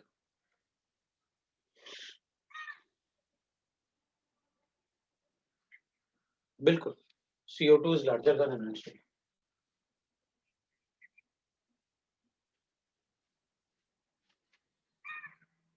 लेकिन इस टाइप के कंपैरिजन के लिए बेटर है कि मैं आपको वैल्यूज दूं, बी का वैल्यू इसका ये है, इसका ये है, बताओ भाई कौन बड़ा होगा।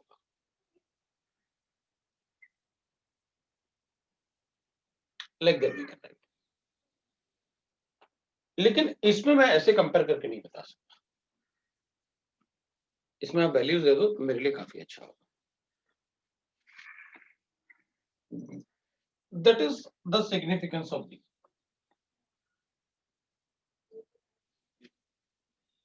That is the significance of B. ये आपका ए और बी का सिग्निफिकेंस है। ए हमको बताएगा अट्रैक्टिव फोर्सेस, अगर ए का वैल्यू किसी गैस के लिए ज्यादा है तो वहां गैस पार्टिकल में आपस में फोर्स ऑफ अट्रैक्शन बहुत ज्यादा होगा। ठीक है, और बी का वैल्यू ज्यादा है, इसका मतलब है कि पार्टिकल का साइज बड़ा होगा। अब अपन लिखेंगे लिमिटेशंस ऑफ वैन डर वाल इक्वेशन।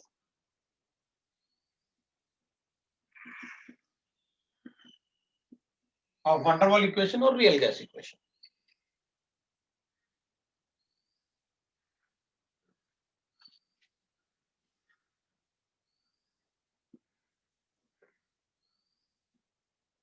ये अपन उसे रियल गैस इक्वेशन, इनके लिमिटेशंस की बात। ठीक है भाई, ये रियल गैस का इक्वेशन था, इसका लिमिटेशन होगा।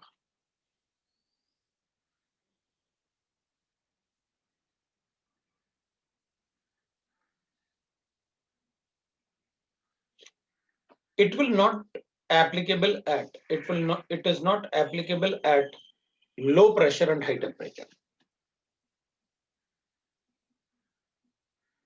Applicable at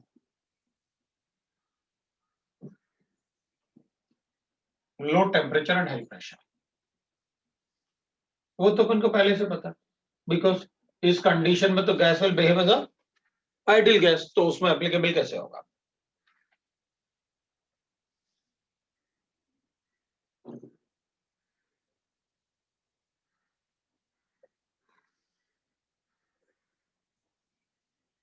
At very high temperature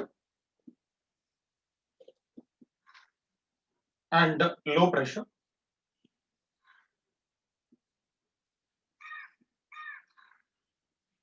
the value of A doesn't remain constant.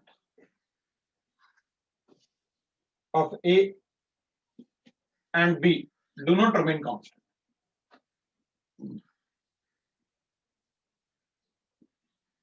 So, equation is only applicable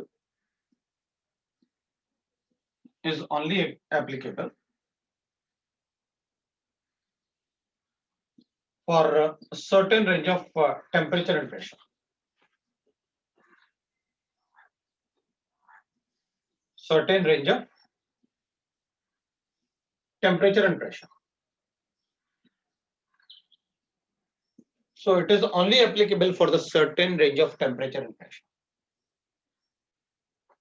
Because value of A doesn't remain constant at very high. वो तो अपन ने यहाँ भी देखा था भाई, टेम्परेचर रेंज और प्रेशर, सभी टेम्परेचर और प्रेशर रेंज के लिए ये एप्लीकेबल नहीं है।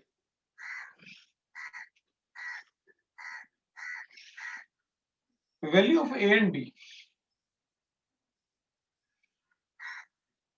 A and B is different for different gases. अपन उनको कांस्टेंट तो लिख रहे हैं, लेकिन it is different for different gases.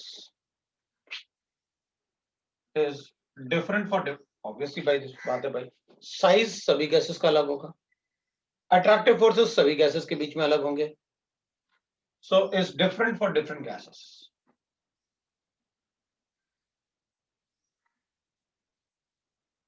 different gases. Value of A and B is different for different gases.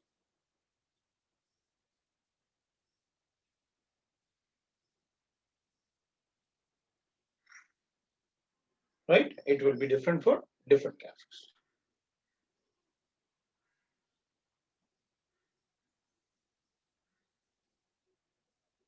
Ideal gas equation होता तो वो सभी रेंज ऑफ प्रेशर और टेम्परेचर के लिए एप्लीकेबल है, बट रियल गैस इक्वेशन सभी कंडीशन में एप्लीकेबल नहीं है.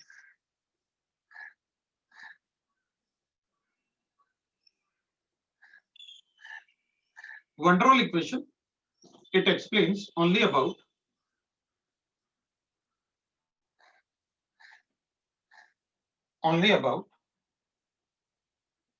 the attractive forces.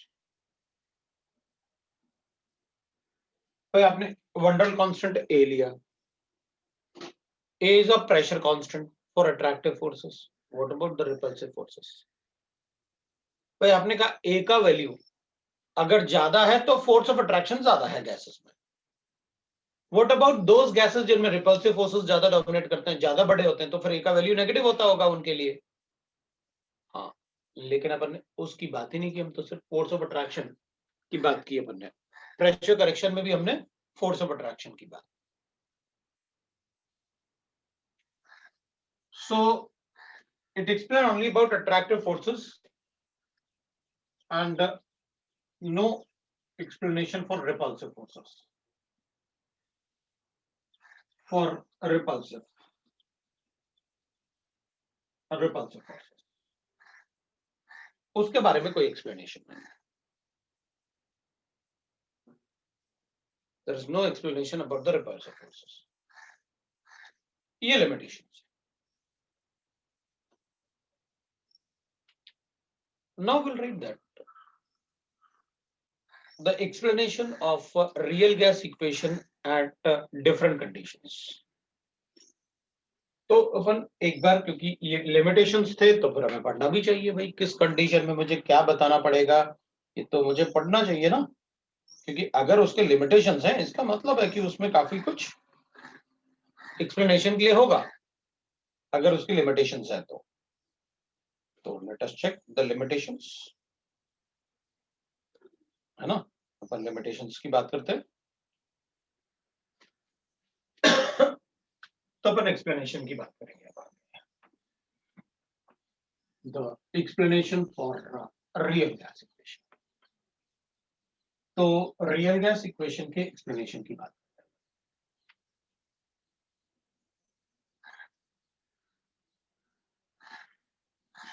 हैं. Real gas equation,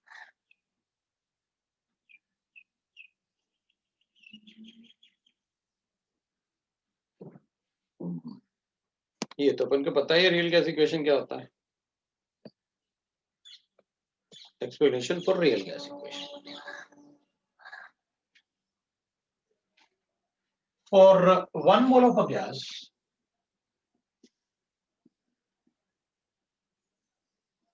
we can write P plus A, N तो आपने 1 ले लिया, upon V square into V minus B is equal to RT for 1 mole of a gas. Because here we are going to take the molar volume. ये Vm मतलब molar volume, जैसे Z लिखते हैं ना अपन, Z is equal to होता है P Vm upon RT. Vm मतलब molar volume, एक मोल का वॉल्यूम. तो आपने अंडरस्टूड है कि वहां पर 1 मोल ऑफ अ गैस ले लिया, that is called the molar volume for 1 mole of a gas.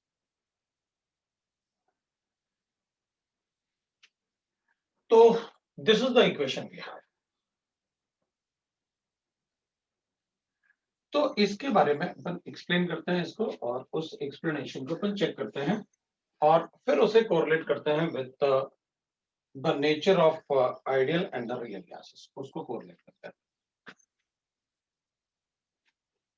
Heading में लिखा हुआ है, मुझे लगा मैंने 2 बार ऐसे किया था, है ना, एक्सप्लेनेशन फॉर रियल गैसेस. अरे ठीक है, अब दिख जाएगा एक्सप्लेनेशन फॉर रियल गैसेस लिखा. तो अपन रियल गैस के एक्सप्लेनेशन के लिए व्हाट विल राइट, पॉइंट 1 लिखते हैं कि मान लेते हैं कि भाई प्रेशर बहुत कम है at low pressure.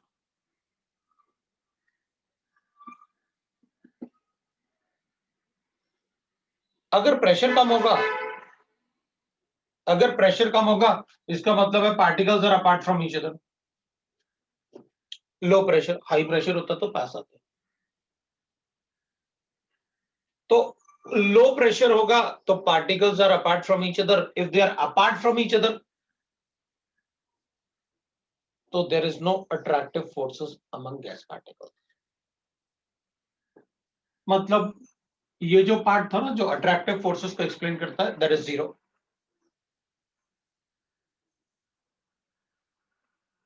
And since the gas particles are apart, अपन बी को कैलकुलेट नहीं कर पाएंगे।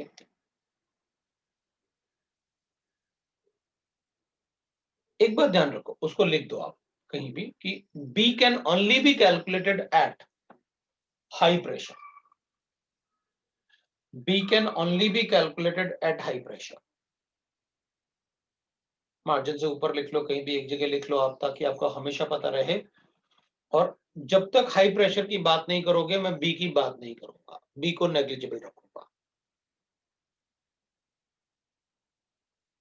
ठीक है, आप मतलब लिख लो साइड में, B can only be calculated at high pressure. Can only जरूर लिखना, क्योंकि उसमें भाई एक ही कंडीशन में अपन बी की बात कर सकते हैं कि हाई प्रेशर है।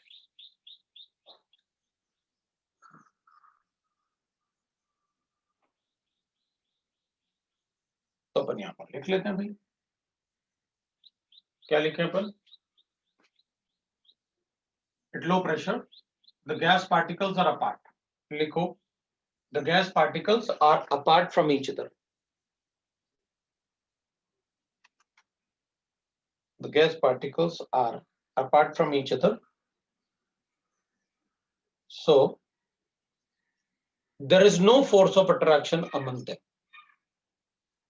So there is no force of attraction among them. There is no force of attraction among them.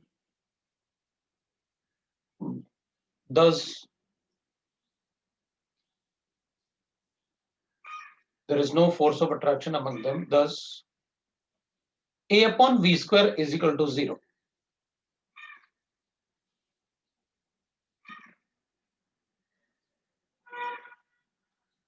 And B is negligible. Value of B is negligible. Value of B is negligible.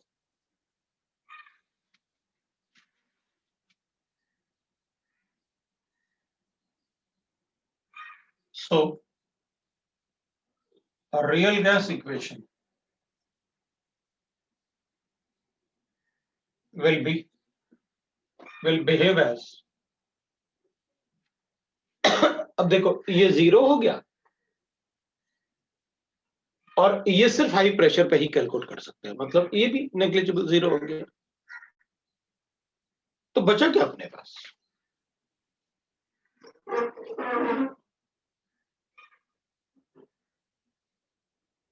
PV equal to NRT.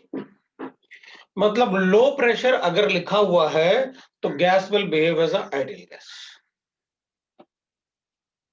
अगर low pressure mentioned है अपने लिए तो gas will behave as a ideal gas. Ideal gas, gas will behave as a ideal gas. PV will be equal to RT. तो ये 0 हो गया था और ये नेग्लिजिबल है, तो नेग्लेक्ट करेंगे तो विल गेट दैट। मतलब लो प्रेशर पे गैस आइडियल गैस जैसे बिहेव करेगा, तो ये तो अपन ने पहले लिखा हुआ है, all gases will behave as a ideal gas at low pressure and high temperature. मतलब अगर अपन उसे ग्राफिकली भी देखना चाहें तो अपन ऐसे देख सकते हैं भाई। मान लो मैं एक ग्राफ बना लेता हूं और इसमें मैं लिख लेता हूं पीवीएम वर्सेस पी का ग्राफ बना लेता हूं। तो पीवी वर्सेस पी का ग्राफ बताना है तो मुझे तो पहले से पता है ये ऐसे होता है इसका ग्राफ, ऐसे पड़ा हुआ है हमने। ऐसे क्यों पड़ा हुआ भाई?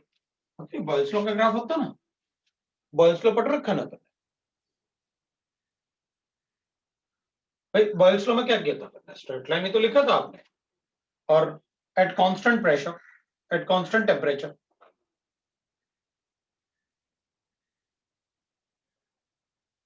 यहां पर मैं ये ग्राफ 273 केल्विन पे ले लेता हूं, आपकी मर्जी, आप कोई भी एक कांस्टेंट। मैंने 273 केल्विन इसलिए लिया, 99.9% केस में अपन को यही पूछेंगे 273 पे, जो भी अपन से पूछेंगे वो 273 पे पूछेंगे। तो अपन कहेंगे ठीक है भाई, कोई बात नहीं, हमें फर्क नहीं पड़ता,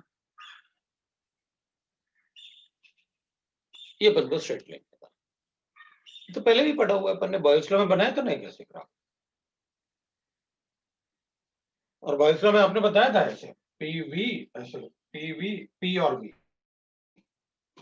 ऐसे ग्राफ बनाया था और बताया था this is nothing but NRT. अब नंबर ऑफ मोल्स 1 लोगे तो मैं इसको पीएम कर दूंगा, तो 1 मोल हो गया। अदरवाइज वी लिखोगे तो मैं किसी के लिए भी लिख सकता हूँ, दिस इज द इंटरसेप्ट। आप टेम्परेचर को बढ़ाओ, मैं इसको बढ़ा दूंगा पीवी को। क्यों? टेम्परेचर बढ़ेगा तो ये बढ़ेगा ना आरटी। तो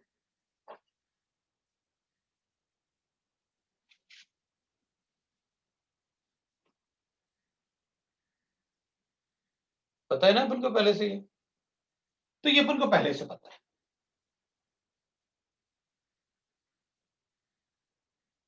तो इसकी जरूरत नहीं है अपन को, हमें वो ग्राफ को एक्सप्लेन करना, और बनाया तो ठीक है, अपन को पता तो है पहले से, इसलिए मैं इसको हटा, ये तो आपने बॉयल्स लॉ में हमें पढ़ाया था पहले।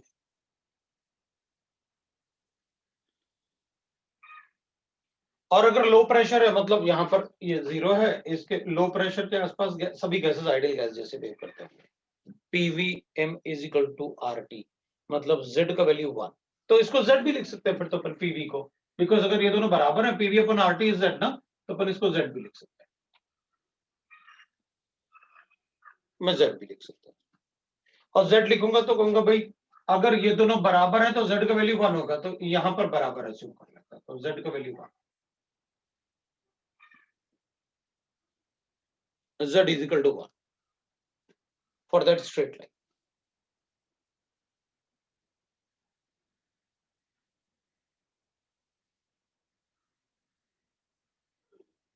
ठीक, अब अपन कहेंगे भाई, अब थोड़ा सा ना, जैसे इधर प्रेशर लिखा आपने, एक्स एक्सिस पे आपने प्रेशर लिख लिया, और वाई एक्सिस पे आपने जेड को लिख लिया,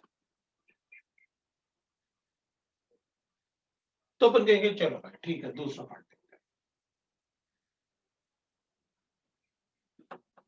हैं। Eight moderate pressure,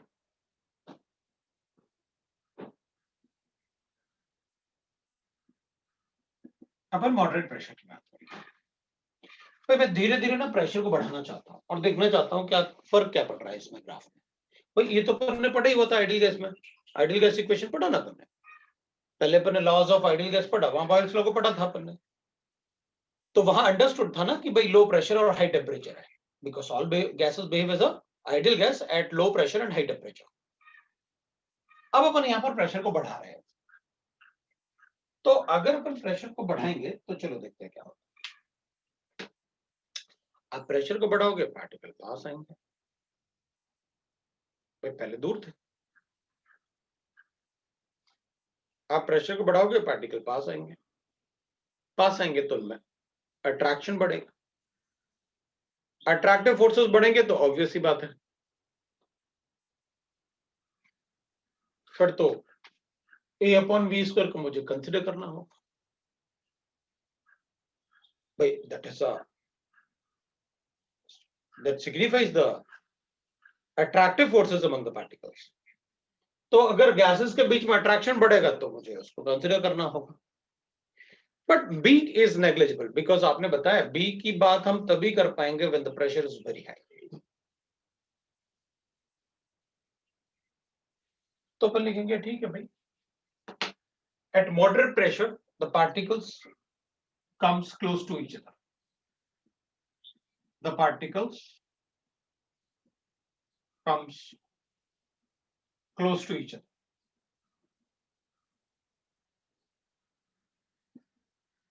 So there exist attractive forces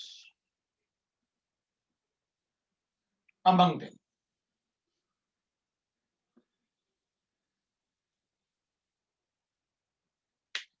The particle comes close to each other, so there exist attractive forces among them. But the value of B is negligible. लिखो, but the value of B is negligible. क्योंकि अपन ने पहले ही लिखा हुआ है ना, B can only be calculated at high pressure.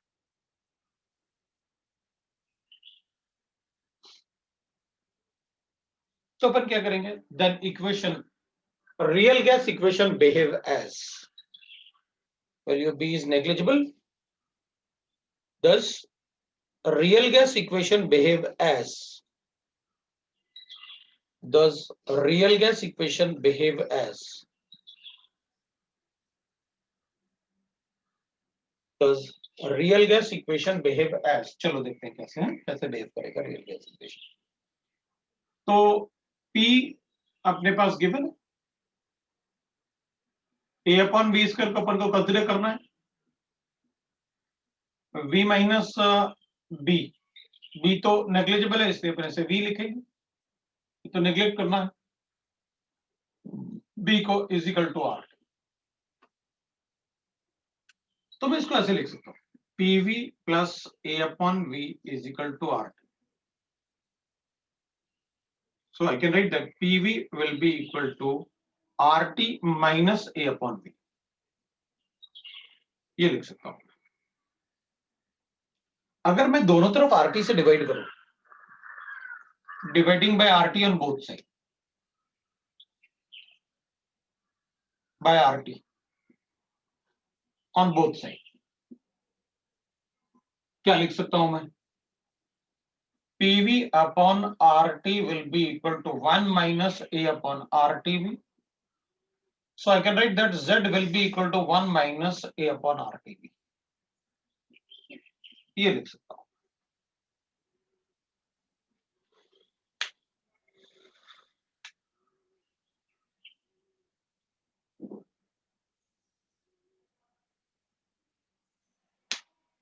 अगर Z is equal to 1 minus A upon RTV, इसका मतलब यह हुआ कि Z का वैल्यू हमेशा कम होगा. किससे? 1 से.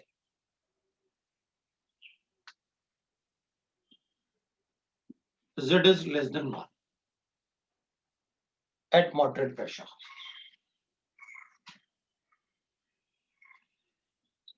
मॉडरेट प्रेशर पे Z का वैल्यू हमेशा लेस देन 1 होगा.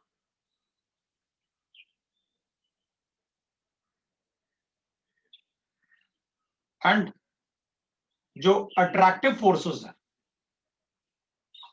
Greater than repulsive forces. Attractive forces अगर ज्यादा होंगे रिपल्सिव फोर्सेस से, तो gas can be easily liquefied, can be liquefied easily.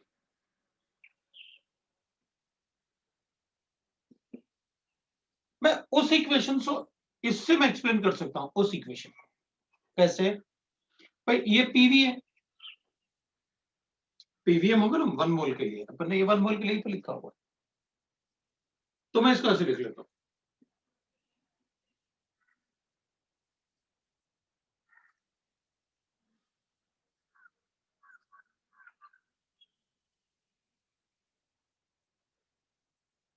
y equal to c plus mx. वो स्ट्रेट लाइन का इक्वेशन सबको पता है. m is the slope, x and y are the axes. ये अपना y एक्सेस है, ये अपना x एक्सेस है. बताने की जरूरत नहीं है अपन को.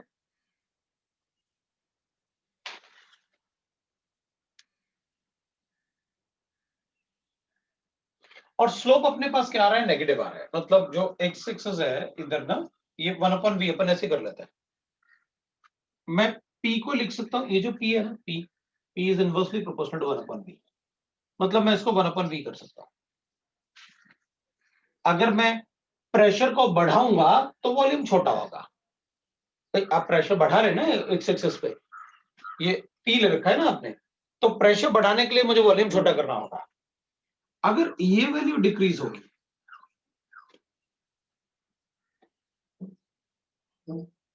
मुझे अगर वो एक्स एक्सिस पे ना इसको बढ़ाना है, एक्सिस पे प्रेशर बढ़ाना है तो वॉल्यूम को छोटा करो। अगर मैं V को छोटा करूंगा, ये तो कांस्टेंट है, अगर मैं इसको छोटा करूंगा तो ये वैल्यू बढ़ेगी A/V। अगर आप V को छोटा करोगे तो A/V बढ़ेगा। RT तो कांस्टेंट था, अपन को पता है ये इंटरसेप्ट होता है, कांस्टेंट है। RT तो कांस्टेंट है, टेम्परेचर कांस्टेंट है बॉयल्स लॉ में, at constant temperature P is inversely proportional to V।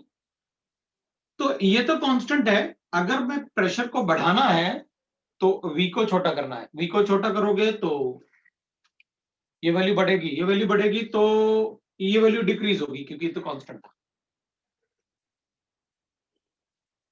होगा ना। मैं अपने पास ये तो कांस्टेंट है, मान लो अपने पास ये 5 है, डिवाइड बाय V। अगर मैं V को छोटा करूंगा, क्योंकि प्रेशर बढ़ाना है ना इधर, तो V को अगर मैं छोटा करूंगा तो ये वैल्यू क्या होगी, बढ़ेगी। अगर ये वैल्यू बढ़ेगी और ये कांस्टेंट है, सपोज अपने लिए इसका वैल्यू तो फिक्स है भाई, तो अगर V छोटा करेंगे तो ये वैल्यू बढ़ेगी, और ये वैल्यू बढ़ेगी तो ऑब्वियसली बात है इसका डिफरेंस क्या होगा, छोटा होगा, मतलब PV छोटा होगा। तो इसका मतलब है कि ग्राफ जो है वो ऐसे जाना चाहिए, वो डिक्रीज होना चाहिए PV का वैल्यू। अगर आप वॉल्यूम को छोटा करोगे, क्योंकि प्रेशर बढ़ाओगे तो वॉल्यूम डिक्रीज होगा ना, वॉल्यूम डिक्रीज होगा, तो मतलब ग्राफ का वैल्यू नीचे की तरफ आएगा, नेगेटिव आ रहा है स्लोप। नेगेटिव स्लोप का मतलब we all know that.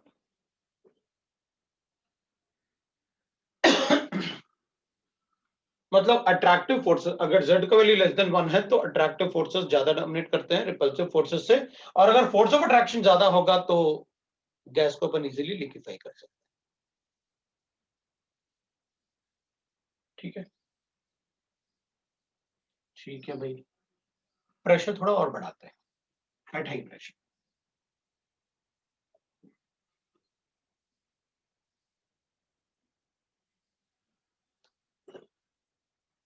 Pressure और बढ़ाते हैं,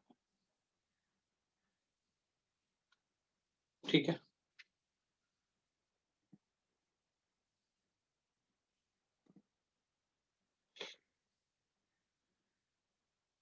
तो अपन ना यहीं रुक जाते हैं आज, क्योंकि इसके बाद ना एक्सप्लेनेशन करेंगे तो इसमें 2 पॉइंट और अपन को ऐड करने होंगे, तो it will take half an hour से ज्यादा ही लगेगा। तो अपन रुक जाते हैं, क्योंकि ये वाले पार्ट से अपन फिर से नेक्स्ट टाइम डिस्कस करेंगे, क्योंकि ये कंटिन्यूएशन में होना चाहिए पूरा part. But we have time, अपन को समझ में आया थोड़ा, और आप मतलब एक बार रिवाइज करना। हाई प्रेशर, फिर हाई टेम्परेचर, फिर हाइड्रोजन हीलियम, उनको उनका नेचर थोड़ा अलग होता है, वो अपन नेक्स्ट टाइम डिस्कस कर सकते हैं। तो नेक्स्ट टाइम ऑलमोस्ट आपका ये खत्म हो जाएगा। अभी आपके पास होमवर्क है, एक्सरसाइज 1 मैंने पहले ही दे रखा था आपको, एक्सरसाइज 3 आप सॉल्व करो, एक्सरसाइज 3 आप कंप्लीट करोगे,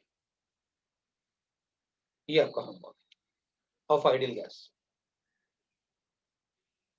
और रियल गैस अपन नेक्स्ट टाइम डिस्कस करेंगे फिर से, ठीक है। सो ये आपका होमवर्क है, आप उस होमवर्क को कंप्लीट करो, इससे अपन कंटिन्यूएशन में नेक्स्ट टाइम डिस्कस करेंगे। और शायद कल आपका ऑर्गेनिक केमिस्ट्री का क्लास होगा, मैं बताऊंगा कितने टाइम पे होगा, क्योंकि वो एक्स्ट्रा क्लास है, रेगुलर क्लासेस नहीं है ना वो, लेकिन अपन उसी शुरू कर रहे हैं,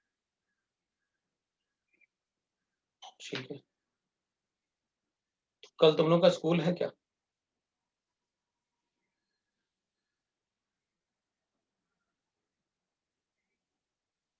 नहीं है, तो फिर ठीक है, मैं आपको बताऊंगा कितने टाइम पे।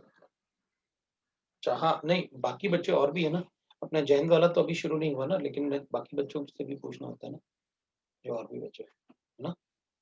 तो ठीक है, मैं आपको टाइम बताऊंगा, आप उस टाइम पे और उस टाइम पे डिस्कस करेंगे, ठीक है ना। चलो फिर आज इतना ही रहने देते हैं। हाँ, केसी का है वो पता है मुझे, तो केसी का टाइम क्या है मुझे बता देना, तो अपन उस हिसाब से ही क्लास लगाएंगे। क्या टाइम होता है केसी का?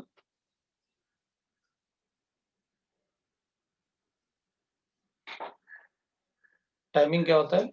1 to 4 PM, ठीक है, उससे पहले कर लेंगे अपन। इसके पहले करेंगे या उसके बाद करेंगे? ठीक है, okay okay sir, thank you sir. Okay, welcome. चलो हाँ, बंद करते हैं।